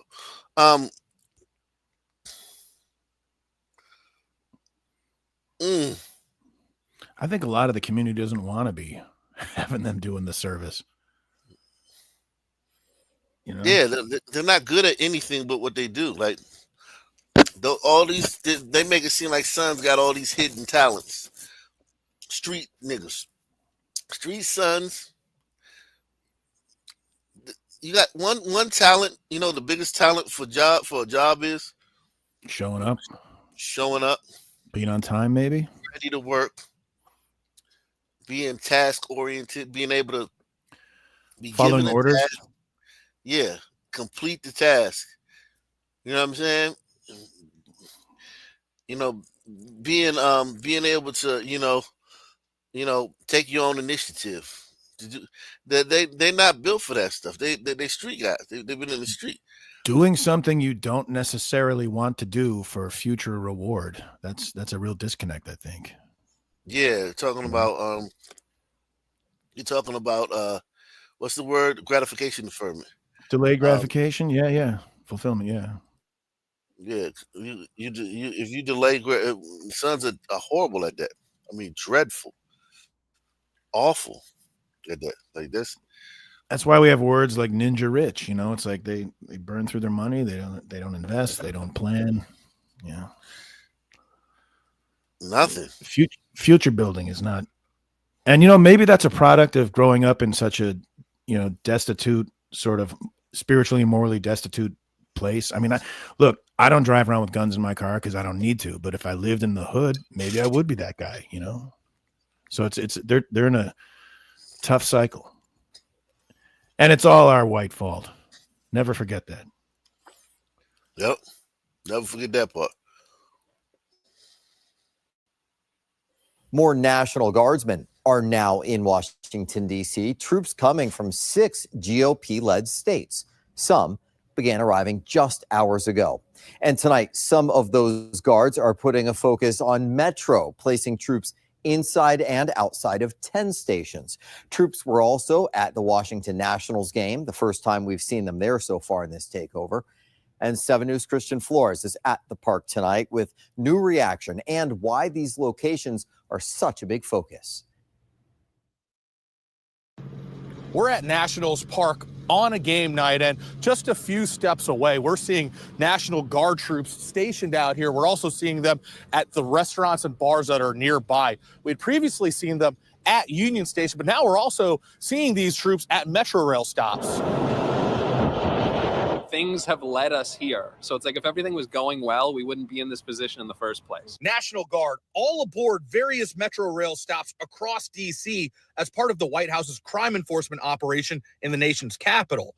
A joint task force D.C. spokesman confirming troops are at 10 stations, mostly downtown. Metro riders on opposite sides of the tracks. I'm not worried about the National Guard being in town. I like seeing something new, and, you know, if it's helping, it's helping. I don't think it's necessary because I've lived in this city for since 1986, and it's never been like this. 7 News on Your Side asked Metro officials if these are considered high crime stations. A spokesperson just confirmed the National Guard presence, but did not answer this question. Metro's crime stats are not broken up by station, but do reveal total crime at train stops is down 7% compared to the same time last year. These are not high crime stations, but these are all downtown, so it's not like in residential areas, but it's a place where you can be seen, visible. It's a place where a lot of people in the city gonna pass through, and they can see, oh shit, the National Guard. Like, if people are asking about, saying they haven't seen it, their presence, stop being at these stations. A lot of less people gonna be saying that. Salute to Mark Ishmael, man. Mark Ishmael in the building. Shout out to Big Larry in the building. Ock Nation Larry. News is made possible by contributions from viewers like you. Thank you. And to the Chud Corporation. They're not looking to cause problems. They're just looking to, like, break up issues. And, like, you know, I feel like you have to be really bad for them to really come up to you and mess with you. In Eastern Market, no way. Everybody is cool. Everybody does what they're supposed to do. Very heavy-handed. Christian Flores, 7 News. I ain't even gonna respond. DC Mayor Muriel Bowser did not mince. Yeah, I ain't even gonna respond with that. I don't understand. It's so. We're here to arrest criminals and to prevent crime. Boo! Get out! We don't want you. What the fuck? Especially a little old lady who is like literally like she's like the easiest target. How many times do you think she's been robbed in her life? You know, probably none. The way she's talking. She needs a good robbery that'll straighten her out. You think so? You think a robbery was straighten her out? You know, if it doesn't straighten you out, then you're beyond help. You know, your intelligence, you change, and when you go through certain experiences, you extract lessons from that. If someone sticks a gun in your face and gets away with stripping you of your dignity and your possessions, and you want that taken care of, and if you don't, there's something fucking wrong with you, and you can't be helped. Yeah. Just witnessing it, knowing about it, should create those same feelings in any sensible person. What?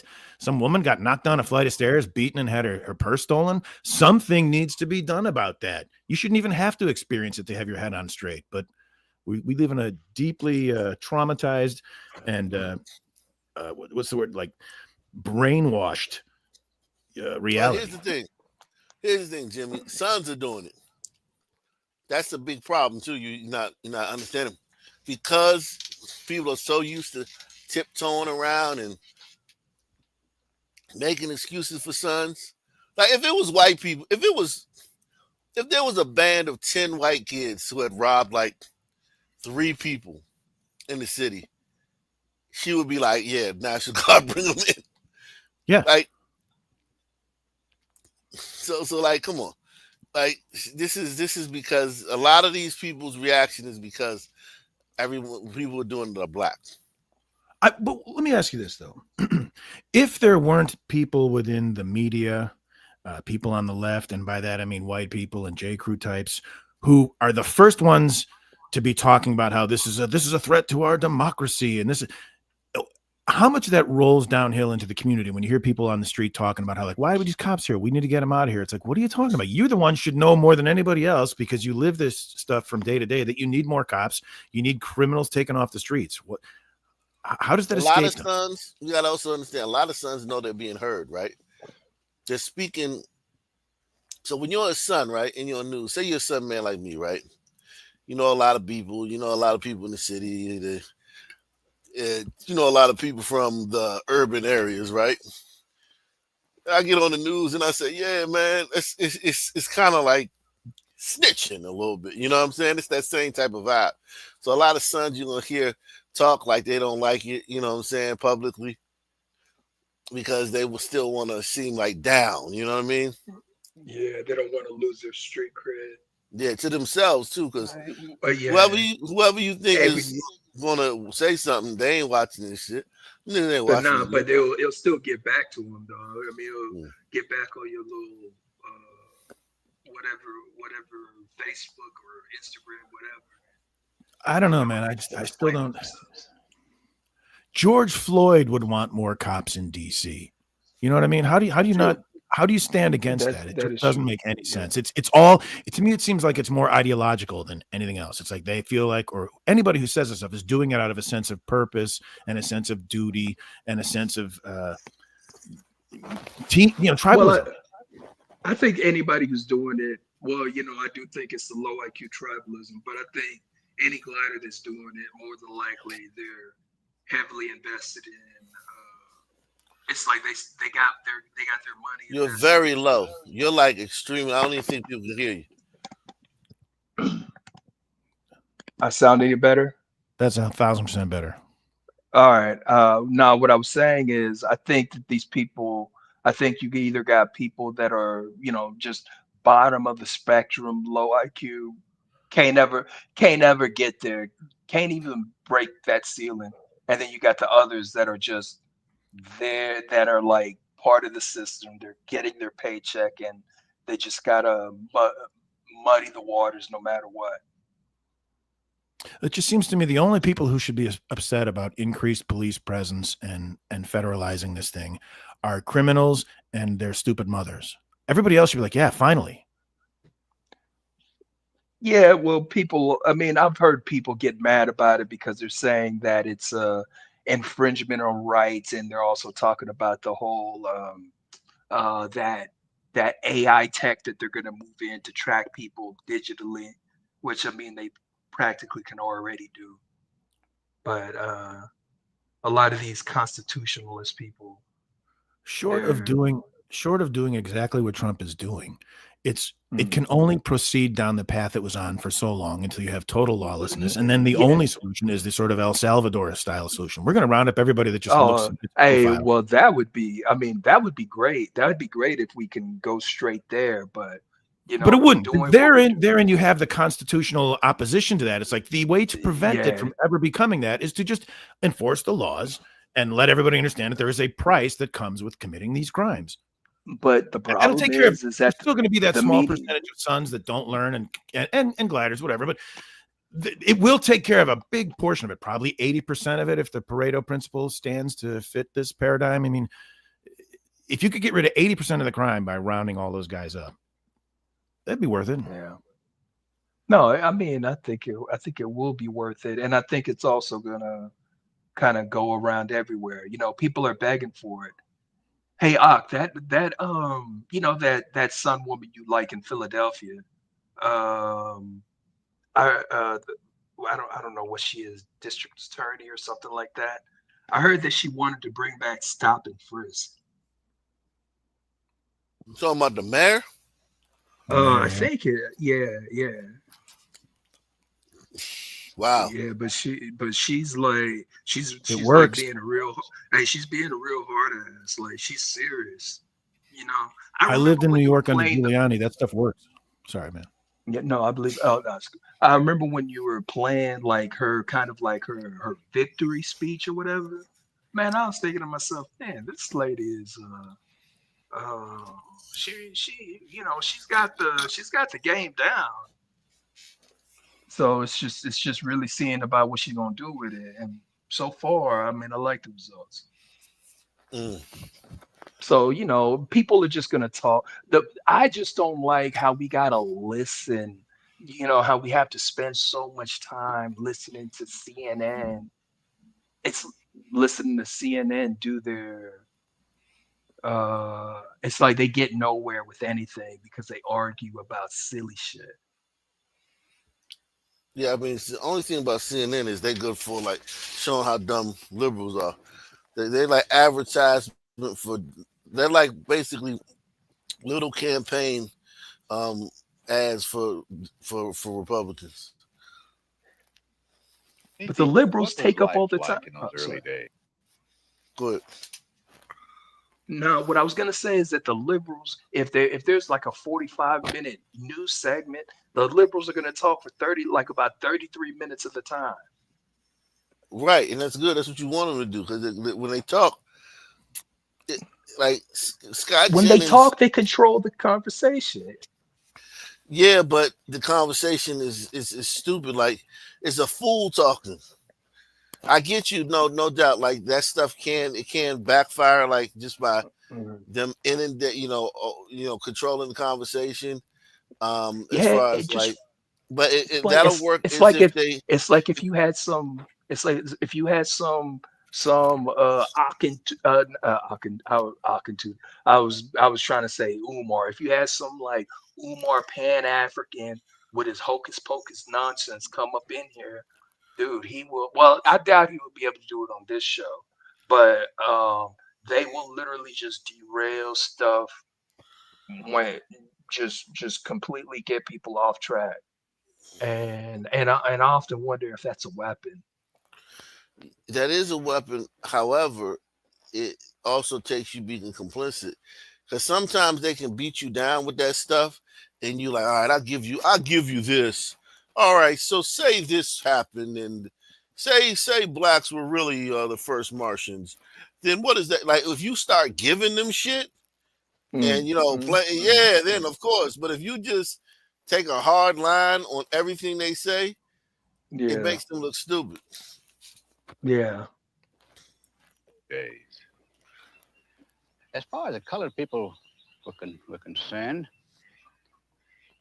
I feel that they were a good bit happier than they are now. They had less in the way of material things. I Quadroon. can remember back in the 20s when I was a small boy, they were always singing at their work. They had a great sense of humor. Now today, they just don't seem to care much about that as they used to. And I think they've lost their sense of somewhat, which I deplore. What do you think are the differences between the races? I think there's a refusal to accept responsibility. I think there's a lack of motivation. I've tried here to promote people Like Eddie Murphy. to foremen, superintendents, but they just refuse to do it. They just don't want the responsibility. They don't worry like the white man. If they have troubles, they go to sleep and wake up the next morning, and that trouble is over. Is it possible that white people have something to do with the lack of ability for blacks to assimilate into this culture? Absolutely. The white man has certainly been prejudiced and to quite an I like the extent term discerning. unfair. But customs die awful hard. It takes a long time, and everyone knew years ago that the Negro would have to be given equality.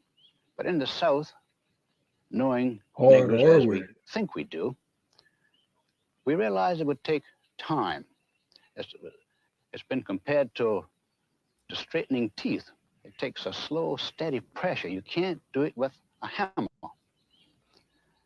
Is this guy a burn victim? And white people's attitudes will change in time. I'm a lot more liberal than I was 5 years ago, and I know I'll be a lot more liberal 5 years from now, and I think almost everyone else is in that category.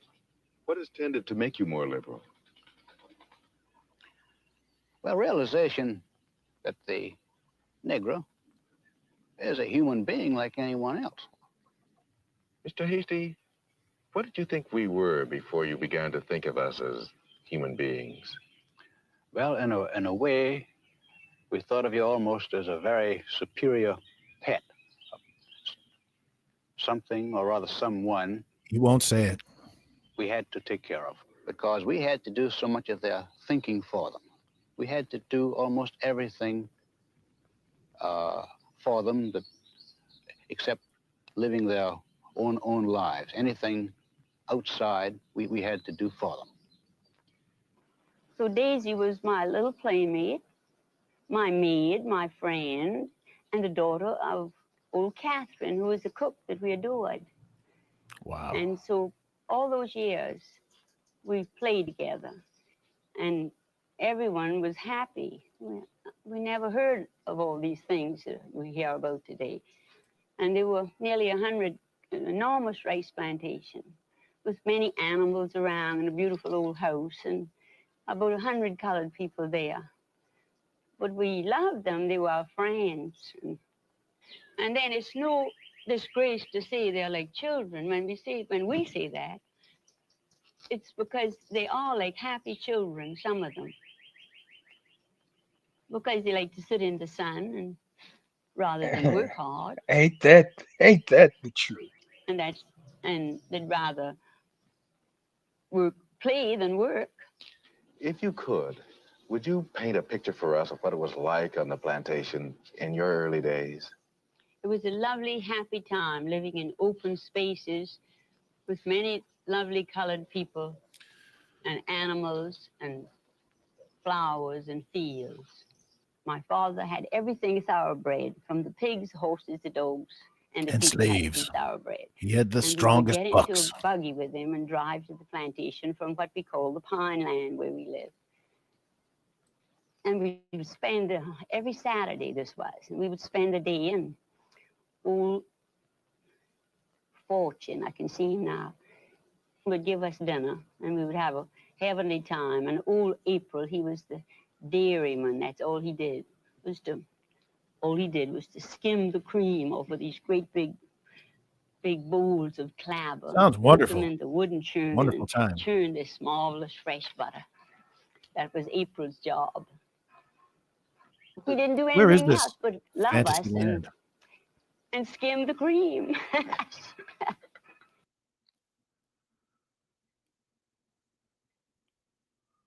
It's a voice rarely heard.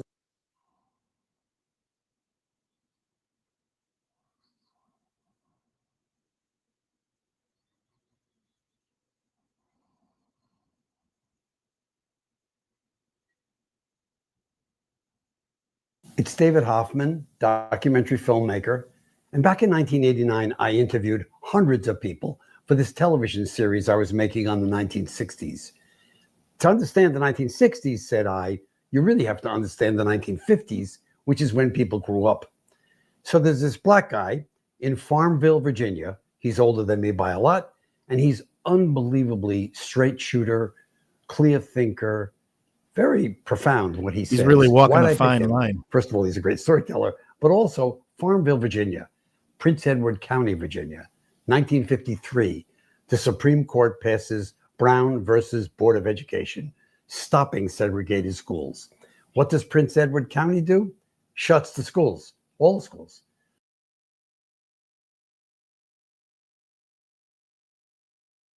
This guy's a school teacher in a black school. He tells you that story in what you're about to see, and he tells you about one other thing, which I didn't realize. When the black servicemen came back from World War II to their towns, having fought for freedom, having fought in an integrated military, they expected things to be different, but they weren't, particularly in the South. The soldiers were treated like they had been treated before they went to war. second-class citizens. That really shocked this guy. So I run him now because I think he's a beautiful person. And the way he speaks is unique. And he's really blunt about integration, good and bad, about what the black schools were like at that time. I can remember reading about a black veteran who served honorably overseas and came back to the country. And in an altercation with the sheriff in one of the southern towns, the sheriff attacked him with a blackjack and beat both of his eyes out. Oh man, look.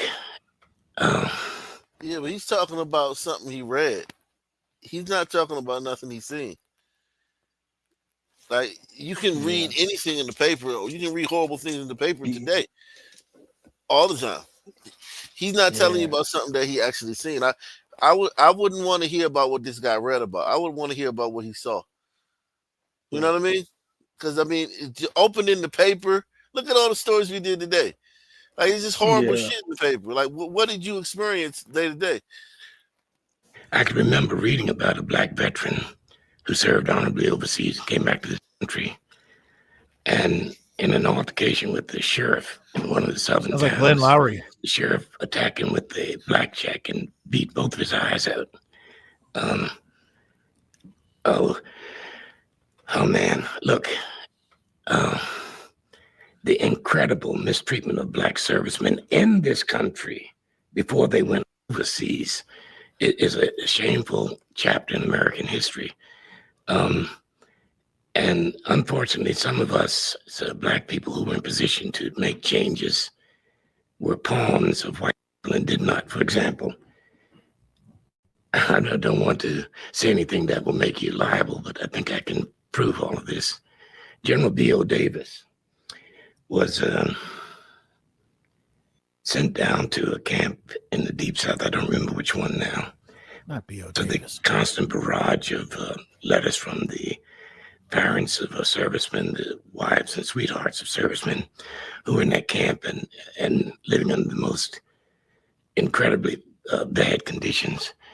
If a black woman, check this out, went down to visit her son or her boyfriend or her husband, she was required by the town authorities to carry a pass.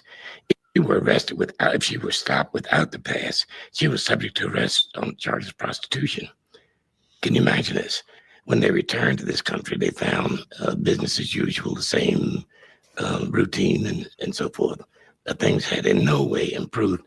And it put this country in the ridiculous position of fighting fascism overseas and promoting fascism at home. You know, it was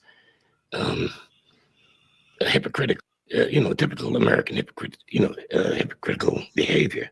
When I first heard about integration and heard that it may possibly one day be the way things would go, I had very mixed feelings about it. I was no more anxious to mingle with white people than I'm sure many of them were anxious to mingle with me. I felt the same reservations, the same prejudices, I guess I may as well say, that any of them felt, So I was not at all thrilled over the prospect. But as time went on, I began to realize that possibly this was, after all, the only way that the terrible injustices could be somewhat alleviated. And so more and more I began to favor the idea of integration. But I think many black people felt just as I did. They really didn't want any parts of white people. They would have preferred if it were. I've often thought if separate but equal had been a reality, you'd never had an integration struggle. Black people would have been very, very satisfied to maintain, but just make sure it's equal. And that's where the problem lay. Our Moton High School, a joke, man, with a couple of tar paper shacks, which were unsightly, and compared to the Farmville High School. Yeah, but the reason it can't be separate and equal because niggas can't build shit. You know what I mean? Niggas can't build shit. And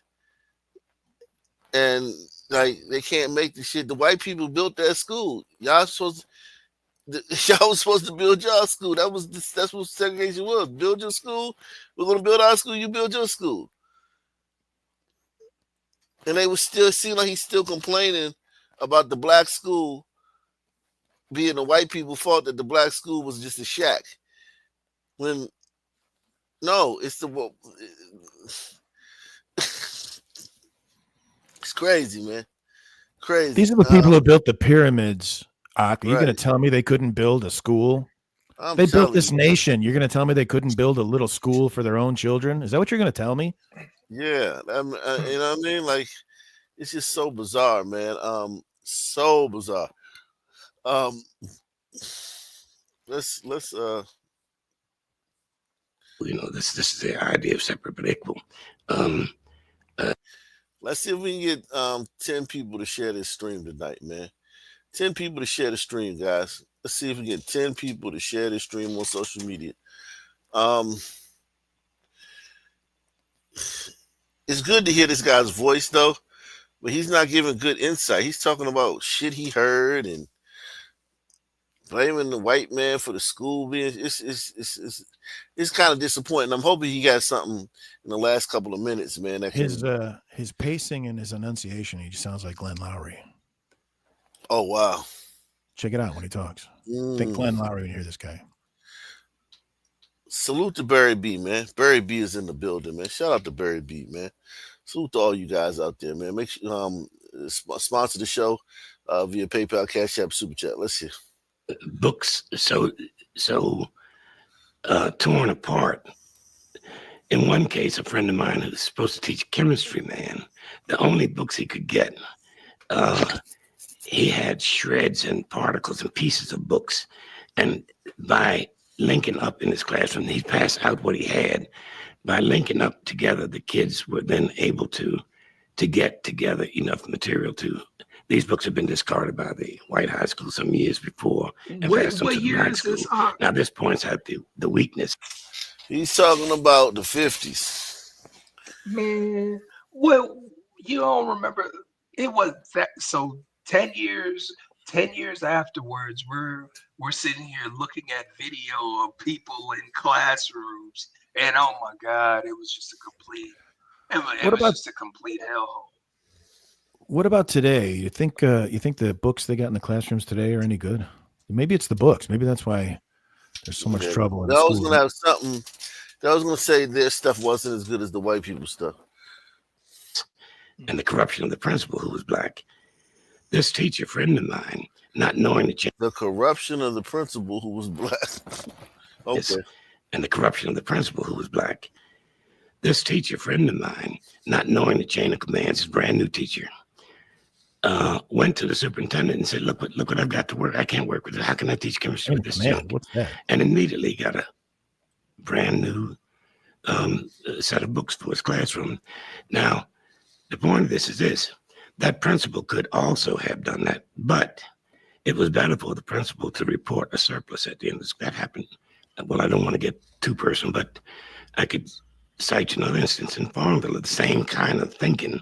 It's better to report a surplus at the end of the year, thus protecting myself, make myself the fair-haired boy downtown, than to go down and ask for materials that are absolutely desperately needed by the children. Just to pass and look at the physical plants would have told you what a fallacy, what a joke, what a hoax separate but equal was. There's no way in the world that any reasonable person could compare Moton High School, as I said, a small brick building, maybe 4, maybe 5 classrooms, supplemented by 2 tar paper shacks, which were ugly and unsightly. There's no way in the world you could have compared that with Farmville High School. That look at Moton, the outlying buildings were heated by wood stoves. Now, one of the teachers, in addition to teaching classes, in addition to driving the school bus, had the additional responsibility of keeping the fires going in these buildings.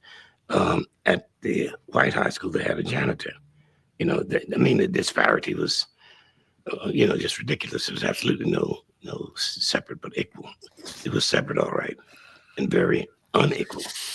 I foresaw, I thought I saw that it might come to bloodshed. And I wondered if it was worth it for any single person to die for something like that. As I said, I didn't get a lot from him, man. This guy was not very impressive to me, man. Of course, the Jewish Man, guy at the beginning, of course, he thinks is great, but I didn't get nothing from that guy, man. I didn't get nothing. I'm surprised he ain't put you to sleep. I felt like some Yeah, glider crime over there. I'm telling you, man. Holy shit. I Hey, grew up in South Philadelphia. We didn't realize it was segregated. All we knew is that our neighborhood was all black, and we weren't even that conscious of color because the people who owned the store down the street were black, the tailor, the restaurant owners, the undertaker, everybody in the neighborhood. And it was a very small street, everybody worked, blue collar, essentially, very close-knit neighborhood. Everyone had over 4 children. We played in the streets together. On Saturday morning, our parents came out and the hucksters came around and our parents Hold on a purchased second, Huck. things. We had to go buy ice because there were no This guy's telling this story about how great it was for him back then. Where was the Klan during all of this? What was going on with this dreaded Klan? How was this allowed to go on with all these racists down there? How could they let this happen? Yeah, no, even the other guy didn't talk about the Klan. He talked about the sheriff. The story you heard, some sheriff beat up some black guy. But we haven't heard nothing about the Klan. refrigerators then. We had a coal stove, so the younger kids were responsible for putting wood and coal into the stove and keeping it going. And the level interest in education was just profound. I mean, even to this day, I don't think I've ever had such a positive educational experience than I did in my first 6 years, because school was an integral part of the community. We had a black superintendent, black principal, all the teachers were black.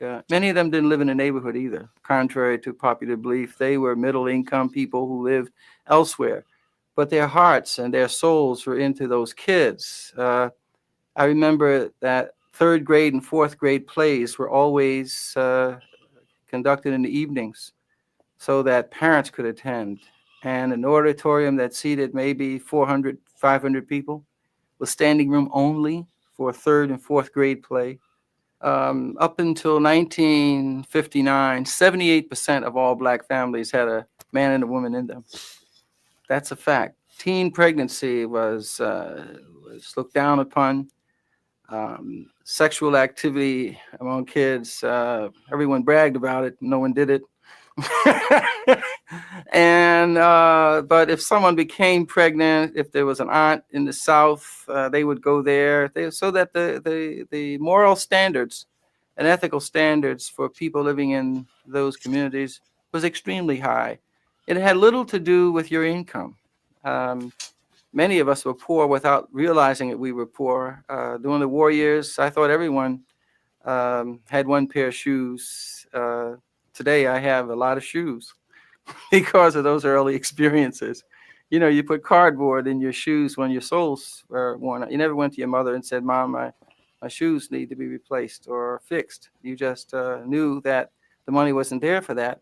So you got the thickest piece of cardboard you can find and put it in your shoes. And if it didn't rain, you could last for 2 days. The discipline was in the community. I mean, you didn't speak back to an adult. The thought of an elderly person being disrespected was just unheard of. And teachers were never disrespected. And if you misbehave, it was glad you would be spanked by a neighbor. And your mother got home or father got home, you were spanked there. And God forbid a teacher should ever have to send for your parents. And they had to take off work. That was it. And so it imposed a kind of discipline. And again, it was a discipline that had little to do with how much money you made. There was a sense of comfort, a sense of well-being, a sense of oneness between the school and the community. The early days, civil rights was not an issue.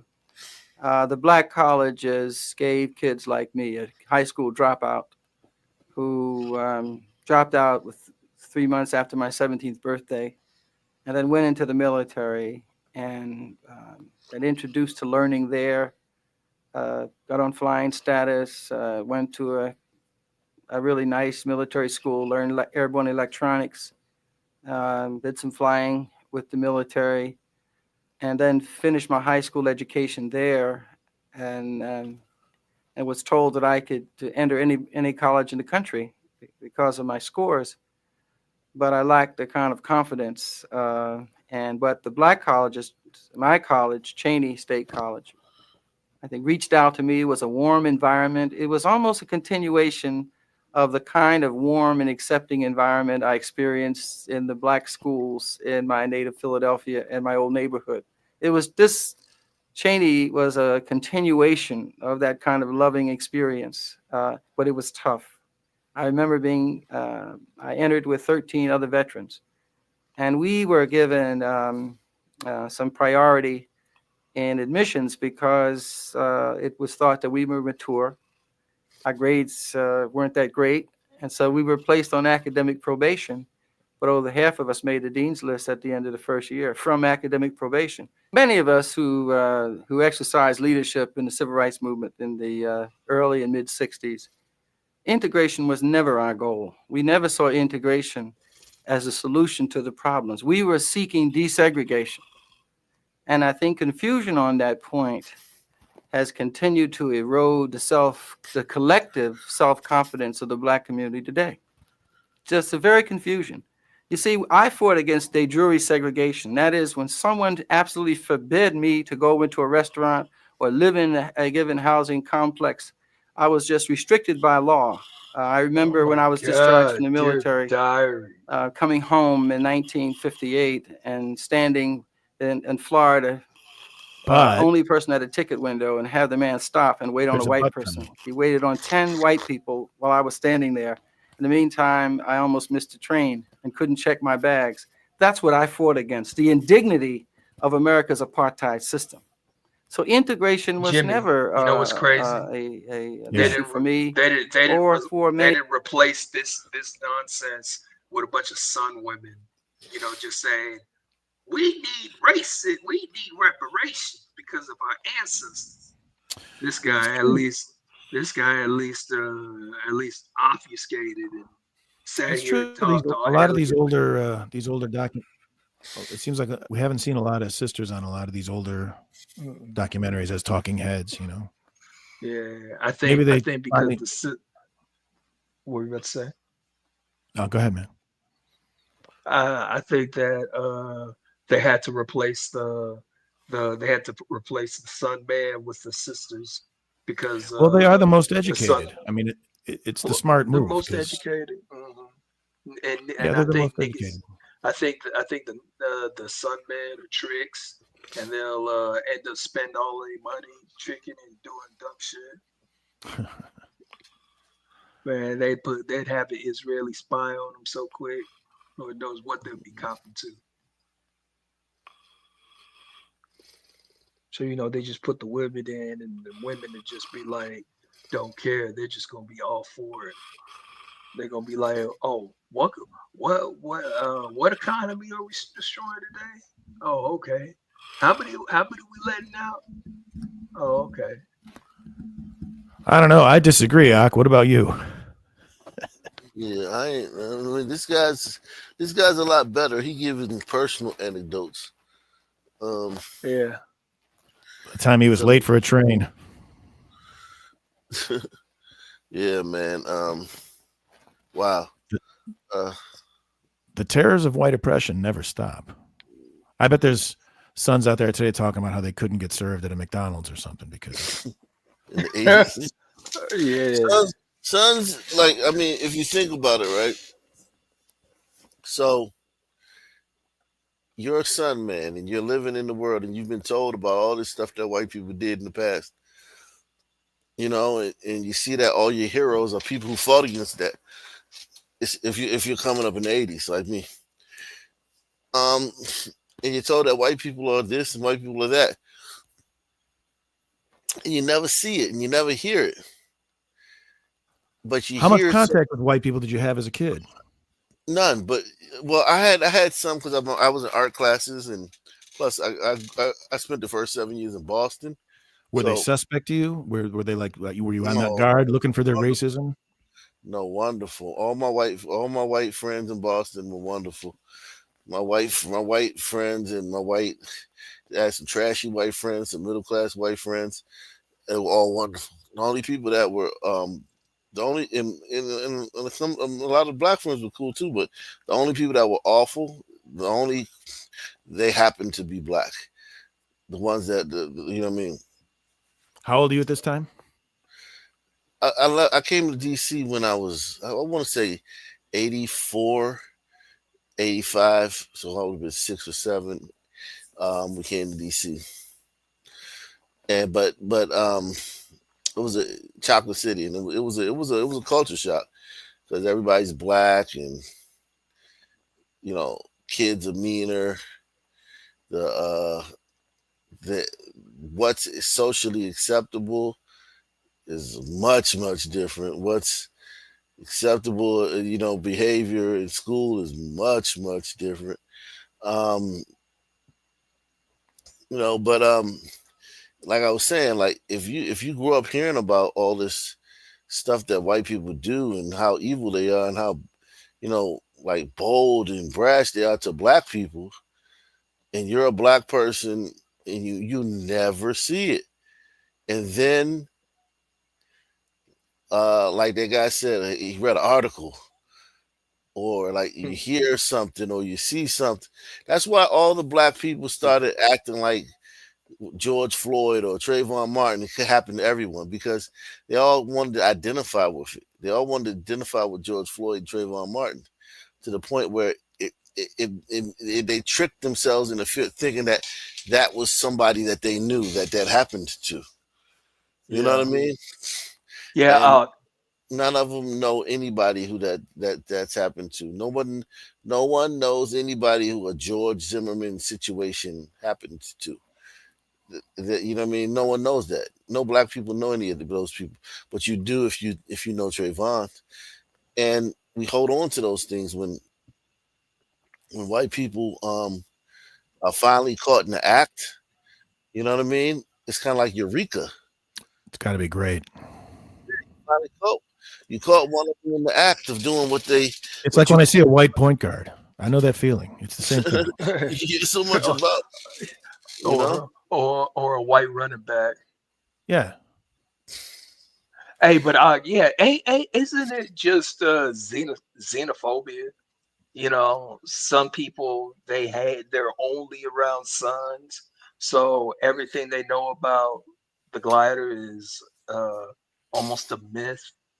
And so the moment they see it, you know, they're like, "Yep, this is it." Isn't that what you're kind of saying? Yeah. Yeah, I mean, it's exactly. It's just, you know, I mean, think about it. Think about like just anything else. Think about going to the baseball game, right? I remember going to baseball games a lot, right, back in the 80s. So this is before steroids and shit, right? And it was nothing to go to a baseball game and no home runs hit. Neither team. This was like 5 to 6 and all singles and doubles and, you know what I'm saying? Before you know, steroids and shit, right? And it was nothing but then you go to a game and somebody hit a home run, it was like a huge fucking deal. You know what I'm saying? Like somebody hit a home run, right? So it's like it's kind of like that, you know, like back in the day you couldn't or somebody hit a foul ball into your section and you like because that's one thing you always wanted to get a ball. You always wanted to get a baseball. You can catch a foul ball or something. It's kind of like you go to a game. You might go to 50 games and catch one foul ball if you're lucky. You know what I'm saying? You might go to 100 games and never catch a foul ball. But if you do, you know, that memory sticks out way more than the other, you know, countless innings you were there and never got a foul ball. So it means much more to you because, you know what I mean? So your first encounters with gliders, and for a lot of people in the hood, their first encounters with gliders, it's kind of like catching a home run ball. Your first negative encounter with a glider, because you have millions, you have tons of positive or benign. You have tons of benign encounters with gliders. You know what I'm saying? But one worthy of filming. Yeah, the one worthy of telling somebody about, like some glider was racist to you, or some glider. Yeah, that those are like those are like, oh my god, You know, those it's never interesting got. to say that. I- It's interesting. Go ahead. Honestly, I think when those times that happen, whenever a Sun person's running around here talking about a collider was racist to him, it's really because they kind of outsmarted him and made him look stupid based on something silly they said or believed or didn't realize that it worked. You know, Pastor Manning, they don't understand the world. So it's like when they kind of get put in place, they're like, by the way, you were very rude to me, and I find that very racist. You know, but it's just a simple confrontation, not even a confrontation, but being told that they were wrong, being proven they were wrong. Yeah, I mean, a lot of the racism that sons complain about with gliders, it's just like the glider might just be given a natural human emotion. We're so used to gliders like being gliders, like being, moderate in temperament and being, kind of like restrained. We're so used to that. So if a glider does not, a glider deviates from that, you take it personally. You know what I mean? You take it Yeah, extra personally, Yes. because Like, we know what the glider, we know that's not what the glider does. yeah, So that inferiority complex can be strong. yeah. If a glider catches an attitude with you, or a glider rolls their eyes at you, or is impatient with you, or if a glider, Yeah. calls you out like you know what I Oh, mean, like come on, buddy, yeah. come on with it. What you want? What you want? You know what I'm saying? Like, I mean, it's like oh yeah, that's racism. That's 99% of the racism. Very few of the racism is, hey nigger, like that. Like very, very rarely, is the racism they're talking about anything like that. It's almost as if just the presence of a white person or a glider being involved, it's already leaning towards racism. It's like a white guy, someone on the bus tells him to shut up, it's being told to shut up. A white guy tells him to shut up. It It's is. racist. It is. I don't know if I took. I heard this one dude say they were like, man, why do people hate white people so much? It was some other panel I was on, and he was like, I could tell you why. I could tell you why black people hate white people so much. It's because whenever they say bow your head and let's pray, when they when they bow their head, they think of a white man. You mean like the white conception of God, or what? Jesus, Yeah. Interesting. Yeah, I mean that is true though. Like Jesus, in my mind's eye, is white though. That's true. God used to be white. I think God still is white in my mind. Like this old man sitting in the fucking clouds with a robe on and some shit. Yeah, that's kind of like what you think of God. Right. Yeah, God Yeah, is so- white though. If you think about it in your mind's eye. But I mean, yeah. he's married to a liberal, so a lot of the weird shit happens. Yeah. Yeah, but I've had in my past, there's times where I was like, I spent a large part of my life sick, and during that time I had a lot of crazy fever dreams. So God is Jesus has kind of revealed himself to me more than a couple times, and it's Wow. always different. Wow. Yeah, so I don't know. But like I said, I was sick. So What were you sick with? diagnosed with lupus at age 21. So by the time after college, it's kidney failure and dialysis and all that shit. Oh wow. Wow. Yeah. I got a Wow. kidney transplant though. Oh wow. Yeah. Wow. From a white person or a black person? Well, they tell you. they don't tell you. You know, they pretty much Does it feel like a pretty white much have to kidney? look into. Does it feel like a white Well, kidney?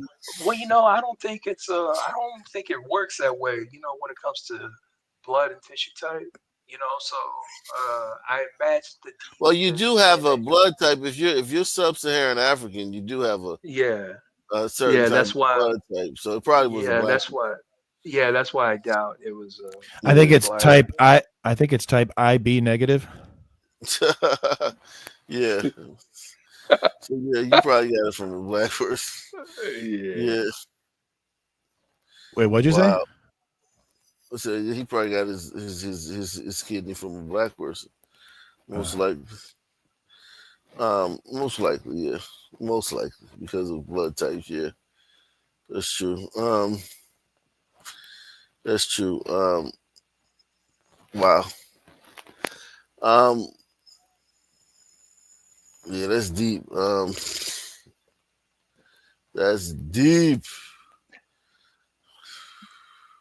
I mean, I have a lot of vivid dreams, and you know, I watch a lot of TV and stuff like that, so I know that can kind of contribute into whatever formats in my brain. But you know, what I've seen is what it is.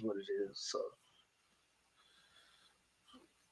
wow. Let's see this. All the white tourists coming from Italy and Greece and Russia would not see the wig room. They would not be shown the wig room. But all the Wig room African sounds like a American slur. tourists who were with people who come from the time of Yosef Ben Yakana, we would go and we would see the African wig room. It's extremely important to see. So this, I'm telling you this, that Hawass will not tell you that Egypt was a black African civilization. He would never say that. He would not say that because the Arab establishment in Egypt would be shocked, particularly since so much of what they have done is to attack the African population of Egypt and to sideline the African people so much in that country. So that some people go to Egypt and come back and say, well, I didn't see any black people. Well, there are black people all over Egypt. And there are definitely black people in the southern part of the country. And How those could black have people been be there anywhere for and someone thousands of not know it? years. He doesn't When they're show, there, everybody knows they're Zahi there. Hawass will not show you the connectivity between Kemet and Kush and other African civilizations. He would act as if somehow Kush and Kemet were on different continents, when in fact they flowed into each other. The confluence of those cultures was such that there was such intermingling between these two black civilizations, not one black and one white. They were both black civilizations in antiquity. So people say, well, how could that be? They fought each other. I said, just like France and Germany fought each other, and they're two white civilizations. That's how Kush and Kemet were. They were civilizations that were contiguous to each other. And so, yes, there were times that they had differences and conflicts, but for the most part, that civilization remained the same basic civilization. And the Kushite civilization was what restored the civilization of Kemet when they were losing it. It was the Kushite people who understood the ancient traditions of Kemet. So it's extremely important because during the whole period when the development of the mythos during the Messuite, you When do we have get to see the wig on the room? walls of the cave. I want to see this wig room. In Africa, particularly the Ineti in Chad and the Tassili in Algeria. You have these paintings, and some of these paintings have hieroglyphics on them. And you say, wow, this was before writing. I guarantee you that Zahi Hawass will not mention the work of Luca La Sala in Kuka. And Luca La But you Sala can order it in on a Kuka, menu. Can I get a nice much big like bowl of Luca Sala and Bilolo Kuka, please? and Teofilo Benga. These are No Congolese flies. scholars who do deep and powerful work on showing the interconnectivity of African civilizations. And Nkuku's work is some of the most exciting because he goes back to look at the relationship between the Bakota and the Bakongo and the ancient Kemet. I kind of disagree with this guy about Nkuka. What about you? He has he's a very brilliant brother.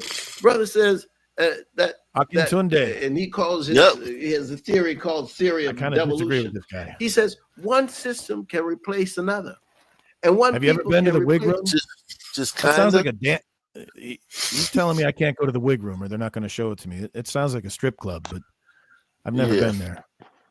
That guy's a nut, but that's just quacked out. It's a lot of blacks are like they're just quacked out with this. Have you seen that guy before? No, I just saw the title. No, never seen it before. Never in my life. Okay, let's see this. Let's see. So now y'all mad at Trump for cleaning up DC, cleaning up the nation's capital. And I think it's crazy, especially if you a DMV native. When we go out and do things, we typically go to DC. We all have seen some BS in DC. I've lost friends to gun violence in DC. I've been out partying and heard gunshots in DC. Then you go somewhere like the Wharf to the Felipe Chow and people getting robbed at Felipe Chow. And I can continue, but I ain't really trying to go there today.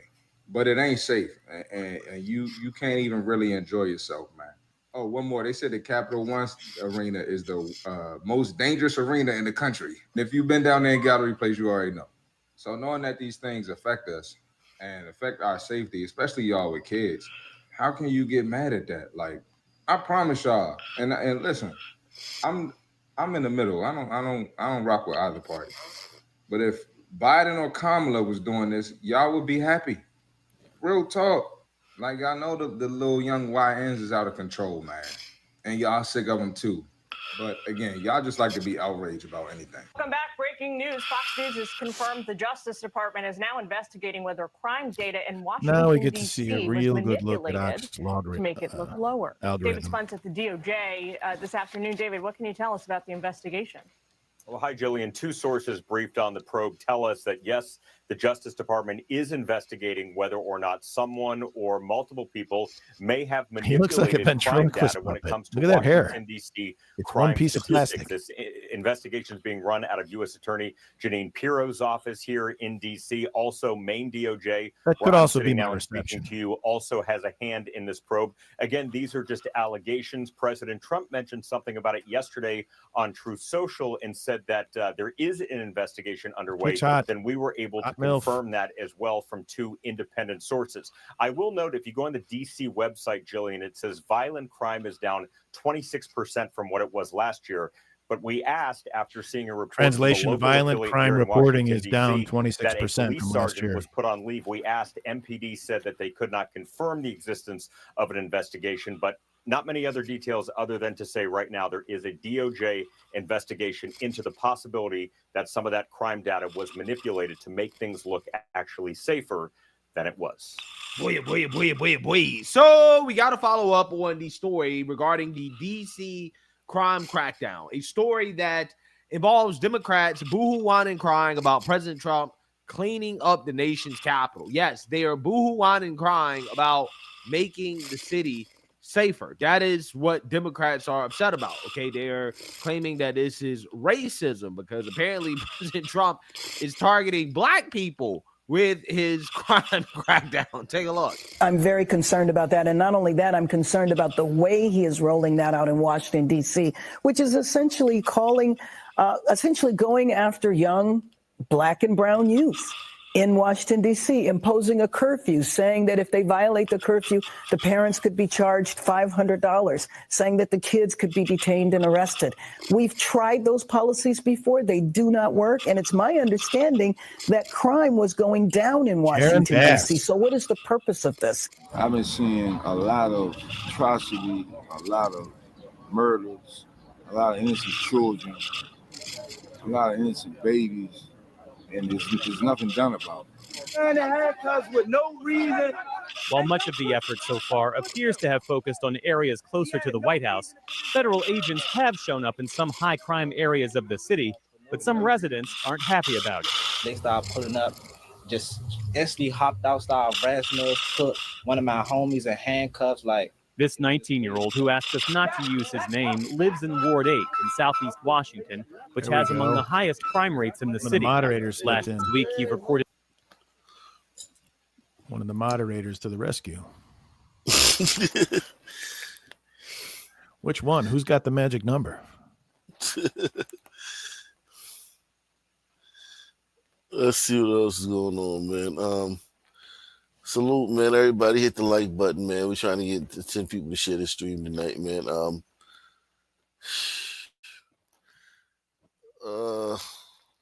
Hey, I want to apologize to TR. Last week, 41-year-old. Because, you know, he's been going through a lot. I had no idea. But as a glider, I have to take full responsibility for whatever misery the world is bringing. I accept your responsibility. Now let's get started on this reparations. Yeah. I accept Zelle. Zelle and Cash App. Yeah, man. Reparations, man.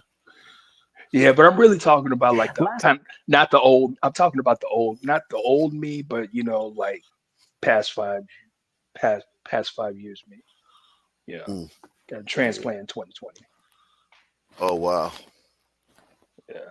Last week, 41-year-old Jeffrey Arzola was arrested in connection with the shooting in rural Cass County. Brittany Sweeney identified herself to us as the victim in this story, which we confirm with law enforcement. Unlike the She guy we wants us to saw in ask the other question, video, why is Arzola plastic out? hair, unlike the guy we saw in the other video with the plastic looking hair that I said looked like a ventriloquist dummy, later this evening, this guy will have a man's hand up his ass.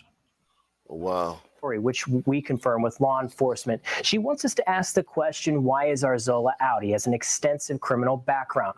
As a voice for everyone, we're asking those questions for her. We want to warn you that there are a few graphic images in this report. Pain comes in more ways than just a gunshot wound to the foot. I wake up screaming.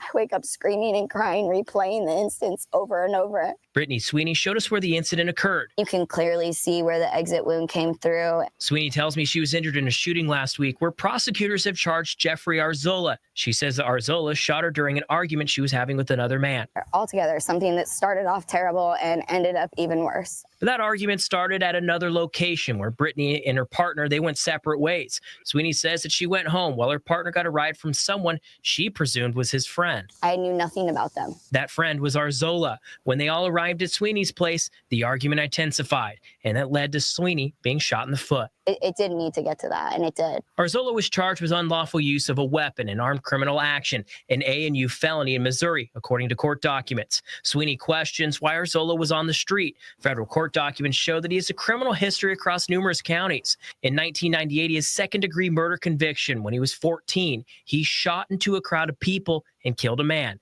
In 2012, he was charged with criminal possession of a firearm by a felon. Later, he had 3 different drug charges, and he was indicted in 2016 by a federal judge for a felon illegally possessing a firearm in a prostitution sting. What am I supposed to do? Jeez. She's asking for change in the system, and that prosecutors take a hard look at a person's munchkin. past, ensuring that others don't get hurt. Are you kidding? This is his second time. How many more times does it take? I've reached out with a list of questions to numerous jurisdictions to better understand the judicial process, and I'm still waiting for a clearer picture, and I will follow up. Reporting in Kansas City, Ryan Gamboa. Arzola, that sounds like a white guy. Italian guy. Well, I don't know. Arzola. Yeah. Wow. One of his. He's one of them.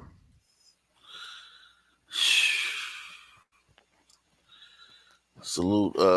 Let's see. Thank you for joining us. I'm Kai Jackson. We have team coverage tonight on this recent crime across the Baltimore area, beginning with Fox 45's Vincent Hill and the burglary suspect's lengthy criminal history. Vincent. Well, Kai, Isaac Franklin is accused There were of 3 sons on trail that of screen. crimes over the last few weeks, but that trail goes much deeper than just that. A sigh of relief for a Mount Washington couple. I'm scared to leave my house. I'm scared of revenge. Yitzi and Jenny Ternansky's home was burglarized back on August 1st. The suspect, caught on video.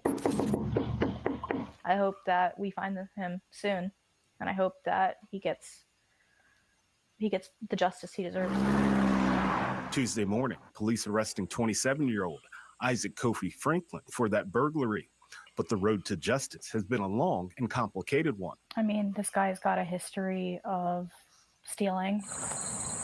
We first told you last week that Franklin was suspected of multiple burglaries in Mount Washington on the same day he targeted the Ternansky's home. Is your suspect number one male, glasses, with dreadlocks?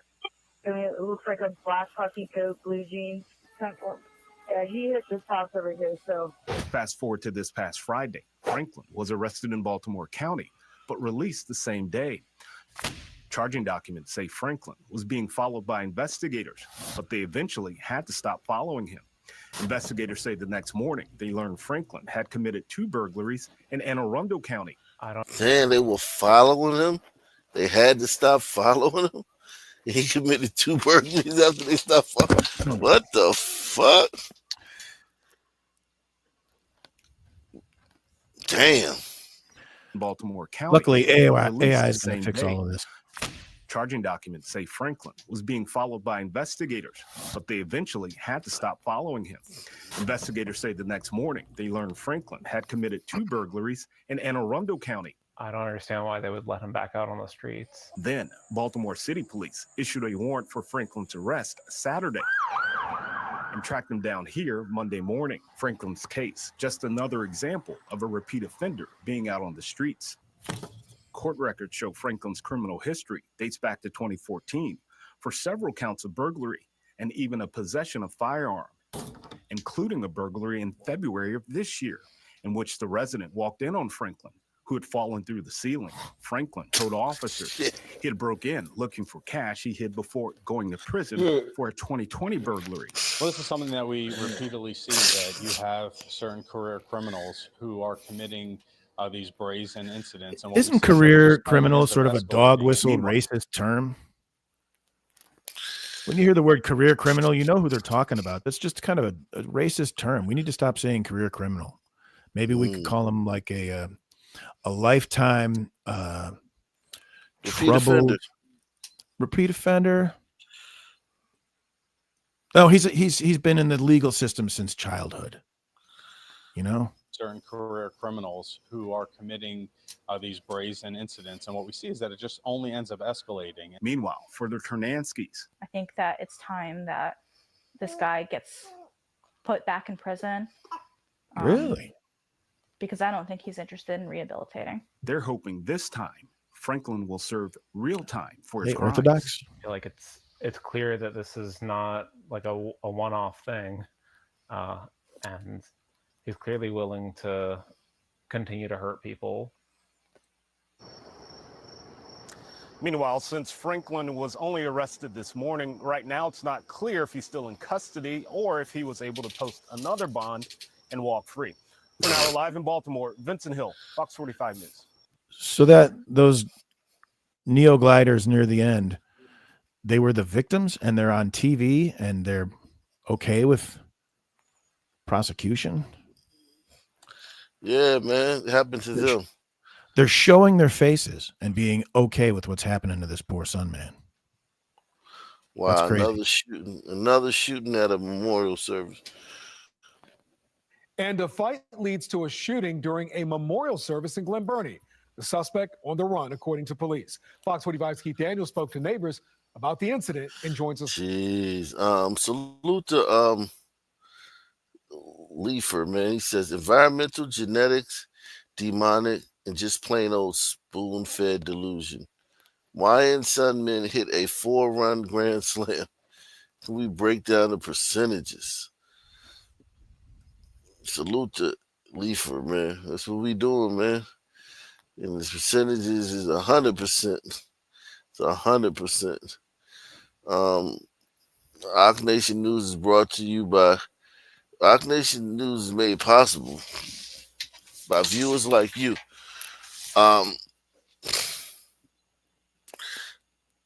By contributions from viewers like you. Support the channel, PayPal, Cash App, or the Super Chat. Viewers like Leifer 1955. Mm-hmm. Live with an update, Key.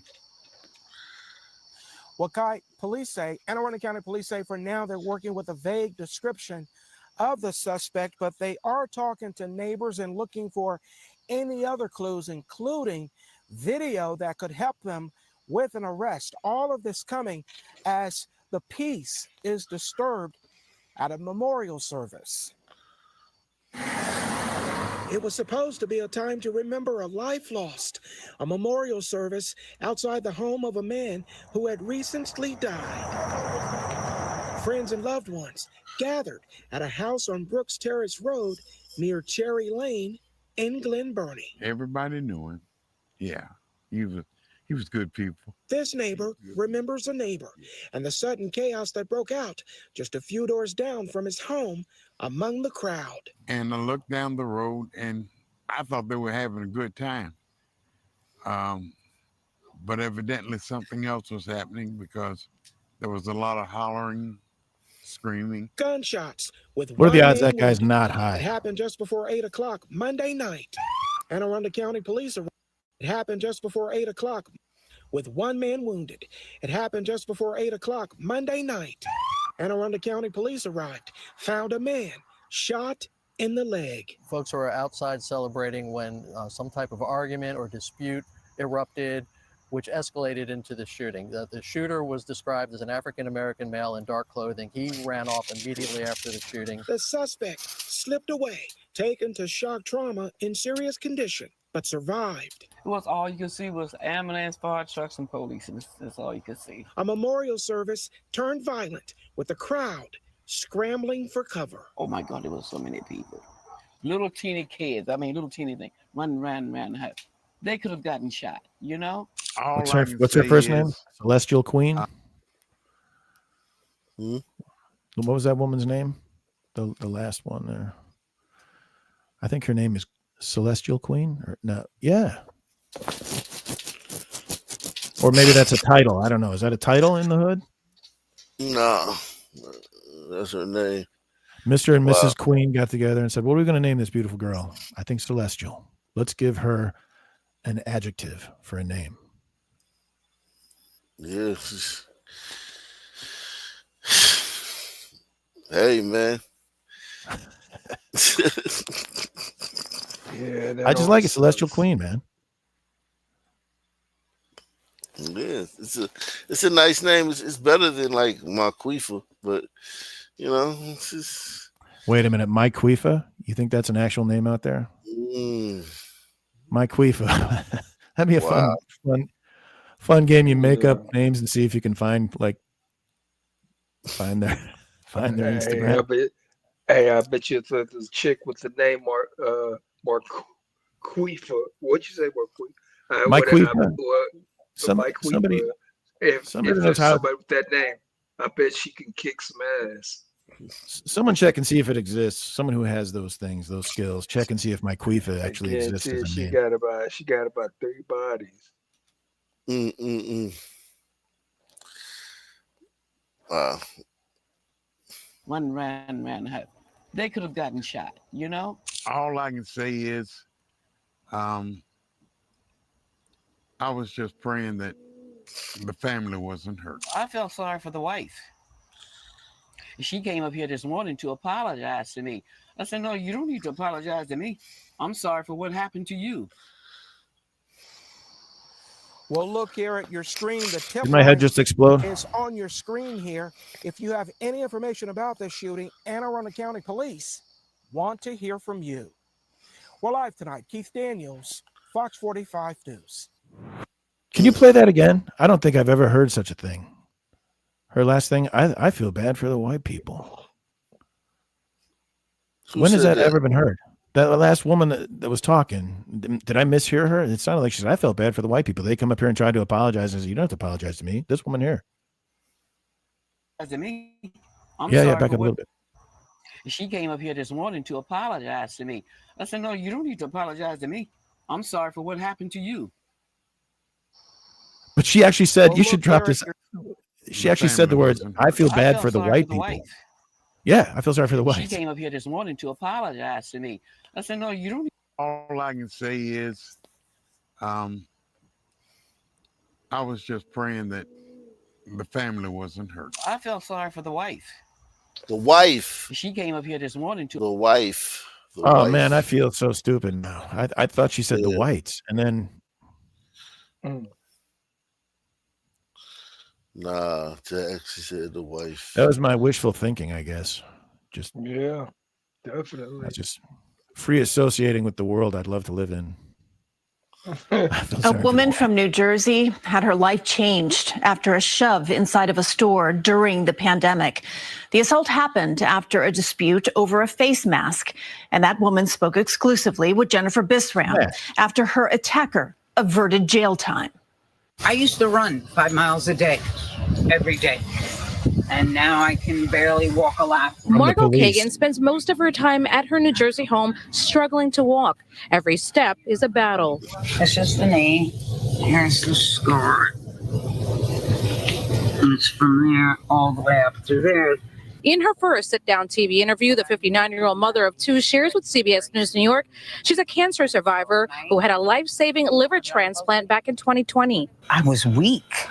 I mean, I had almost 200 stitches. But it would be this incident during the COVID-19 pandemic when masks were mandatory inside of a Staples store in Hackensack that would cripple her. I was actually trying to fax something so my daughter could get into college. And I said, you should really be wearing a mask. And a rage.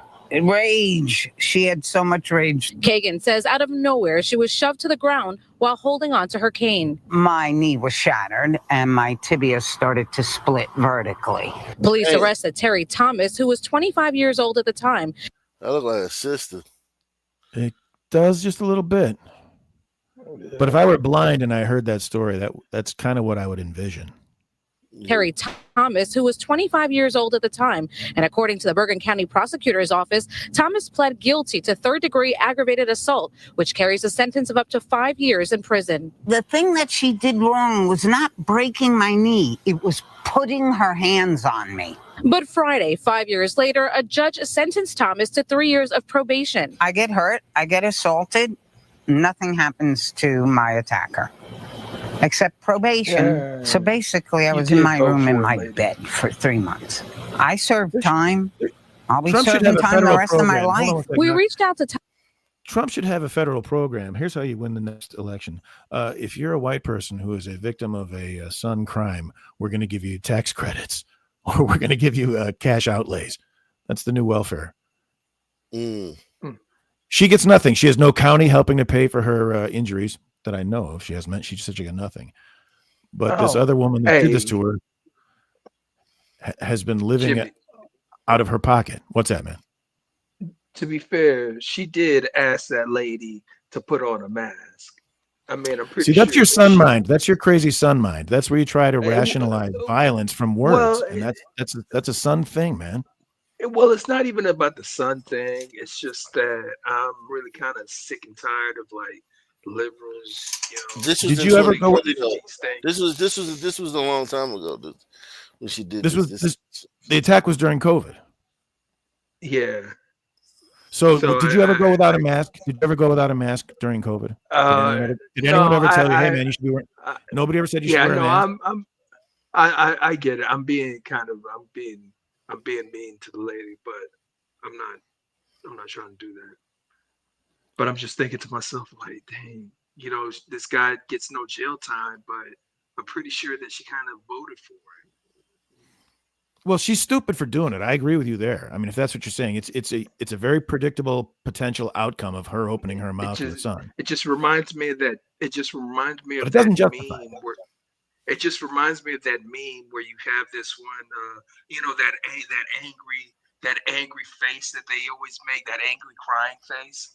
Except this time it has a blonde wig on there, and that blonde wig, so it's a chick, and she says, I don't feel safe in my own country. And there's a white guy, you know, the blonde white guy with the beard. Right. And he's right there, and he's like, you literally voted for this. That's the meme that pops up in my mind. Just this whole story. She did something stupid. kind of, you know. I mean, I feel terrible for her. And then the person to get off, I was just like, oh, of course. That's how crazy everybody was that a glider would say to a Sun person, "You should be wearing a mask." What a terrible time that was. We would all lost our minds during that COVID thing. White people would actually say to some Sun person, "Hey, put on a mask."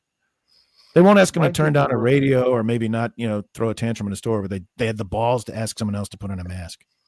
I don't even think that a glider should tell a Sun man to turn the radio down or the music down in the store. I mean, I wouldn't, you risk getting spit on, stabbed, all kinds of crazy shit. Why wouldn't you ask them to turn music down? Or is that for anyone or just for Suns that you're saying this? Would you ever ask a glider to turn his music down? No, I don't think I would. I mean, really? Like, your glider neighbors blowing out your windows? Oh, we're talking about my neighbor? No, I'm asking hypothetically. I mean, hypothetically, you're saying you wouldn't ask a glider to turn his music down? So what? Like I'm in the subway and I'm thinking he's playing his music too loud or something? I don't know. Yeah, okay. Hey, because if we're talking about my neighbor, then I don't know. No, I agree with you. I think we agree that it was foolhardy for this woman to ask that person to put on a mask. And you were saying, and I brought up kind of like they won't ask them to turn the music down, but they would ask them to put on a mask. And then you said I wouldn't ask people to turn the music down either. And I find that hard to believe. I think if you're amongst civilized people, it's quite okay to say, "Hey, can you turn it down?" Well, look, can I tell you a time where I almost completely sunned out? Can I tell this story real quick? This was before COVID. All right. So I'm just sitting in line waiting in the corner store. I can't even remember what I had to get. I was probably doing Lyft at that time. And the guy behind me, he just says with an attitude, he's like, "Can you scoot up?" And I turn around and I look and I see some small Pajit. Like, look, maybe he wasn't a Pajit, maybe he was like a desert demon, but maybe he was one of those people that owns the store or whatever. But when he said that, like, my blood was What exactly did he say again? What was the? He just told me, "Can I move up? Can I like move up in line?" So maybe I was standing a little too far away from the next person in line, and because of that, maybe that guy was blocking the doorway. But either way it goes, he just said it, and I'm just thinking to myself, "Who the hell is this talking to me?" And then the worst part about it, and I was like, "What?" And then he was like, and then this dude said, "Are you on drugs or something?" That's what I was going to say. Maybe. And then he said, "Are you on drugs or something?" You got to remember, you're not the first son he's seen all day. He's probably had like 10 other sons before you that just kind of stood around, I'm still a Sun man. That got that's willing to throw things away at the drop of a dime. I mean, I'm not now, but and I wasn't then. But, geez. See, a glider won't do that generally. He'll just work and work and work for years and decades to make sure it all ends terribly. Well, gliders, y'all have it in you where you're gonna speak up and say something. You're gonna be like, "No, that's enough, pal." And the Sun man's either gonna step up or step down, but most times, this guy just asked you to please step forward. Did he say please, or did you say move up? No. He said no. He said his exact words were, "Can you move up?" He was like, "Can you move up?" And I'm looking like, what the hell? Like, what's he talking? I'm like, is he talking to me? And then I look in front of me and I see like maybe one person has already checked out, and there's just a little bit of space. Think of the bullet you dodged that day. Think of the bullet you dodged that day that you didn't go full Sun. What about the bullets he dodged? But that's what I mean. By you smoking him, it's gonna. What do you mean? I wasn't gonna smoke him. I was just I'm saying if you had given into that impulse. Yeah. I'm speaking hypothetically. Had you given into that impulse? No, I got you. That made that decision that you're gonna fuck him up. Whether or not you maybe you just punch him, but he could still drop and clonk his head and be dead and forever change your life. It's not even about. it's not even about it's just the fact at how angry I got about it. I consider myself a rational person, and that like triggered something in me deep. It wasn't that, it wasn't really the move up part. It was like after I turned around, and because I was just thinking to myself, like, why are you talking to me? That's what I'm thinking. So I told him, I just turned around and I said, doesn't matter. And then he says, what? You on drugs or something? And I was just thinking to myself, oh yeah, now I'm not going nowhere. And I just asked him again. I said, does it matter? And then he was like, no, it don't matter. And then I'm still looking at him. I said, are you on drugs? And he was like, what? I said, are you on drugs? And then he was like, do I look like somebody that's on drugs? I said, I just feel obliged to ask if you're on drugs, and you're gonna ask me if I'm on drugs. And then he kind of just smirked it off, and then after that I paid for this. So this is like 30 Then you told him $40 on pump number 6. Yeah. And then I sat in my car while the gas was pumping and just stewing like an angry son, man. So yeah, man, I don't know, man. Something wrong with our mind, though. You know that. Something wrong with the minds. Look at Hawk. He's about to tip over and clonk his head on the desk, or the shoebox, or whatever he's got in front of him. Yeah. So I tend to leave people alone, man. I always think about, man, touch me, see what happens. I was just afraid Ock's windpipe was going to close off. His head is falling forward. He's dreaming of Caitlin. Oh, Miss Katie. Yeah. I ain't heard that song. Oh, Miss Katie. That's what it is. When he drifts off into those light sleeps, that's what he's hearing. Oh, Miss Katie. He's driving the car. She's in the back telling him, make a left up here, Rock. Yep, man. That's exactly what it was. Exactly what it is. Me and Miss Katie, man. Miss Katie. Shout out So to anyway, Miss. this woman's knee got blown out. Oh yeah. You know what? She probably she should have said, yeah, she said something to her sister, man. She didn't want her. STR said she had it coming. That was, I think, the point he was trying to make. Yeah, I mean, if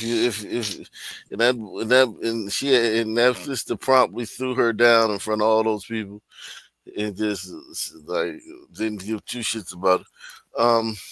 That's a weird town too, because I work in Hackensack, and it's a real weird town.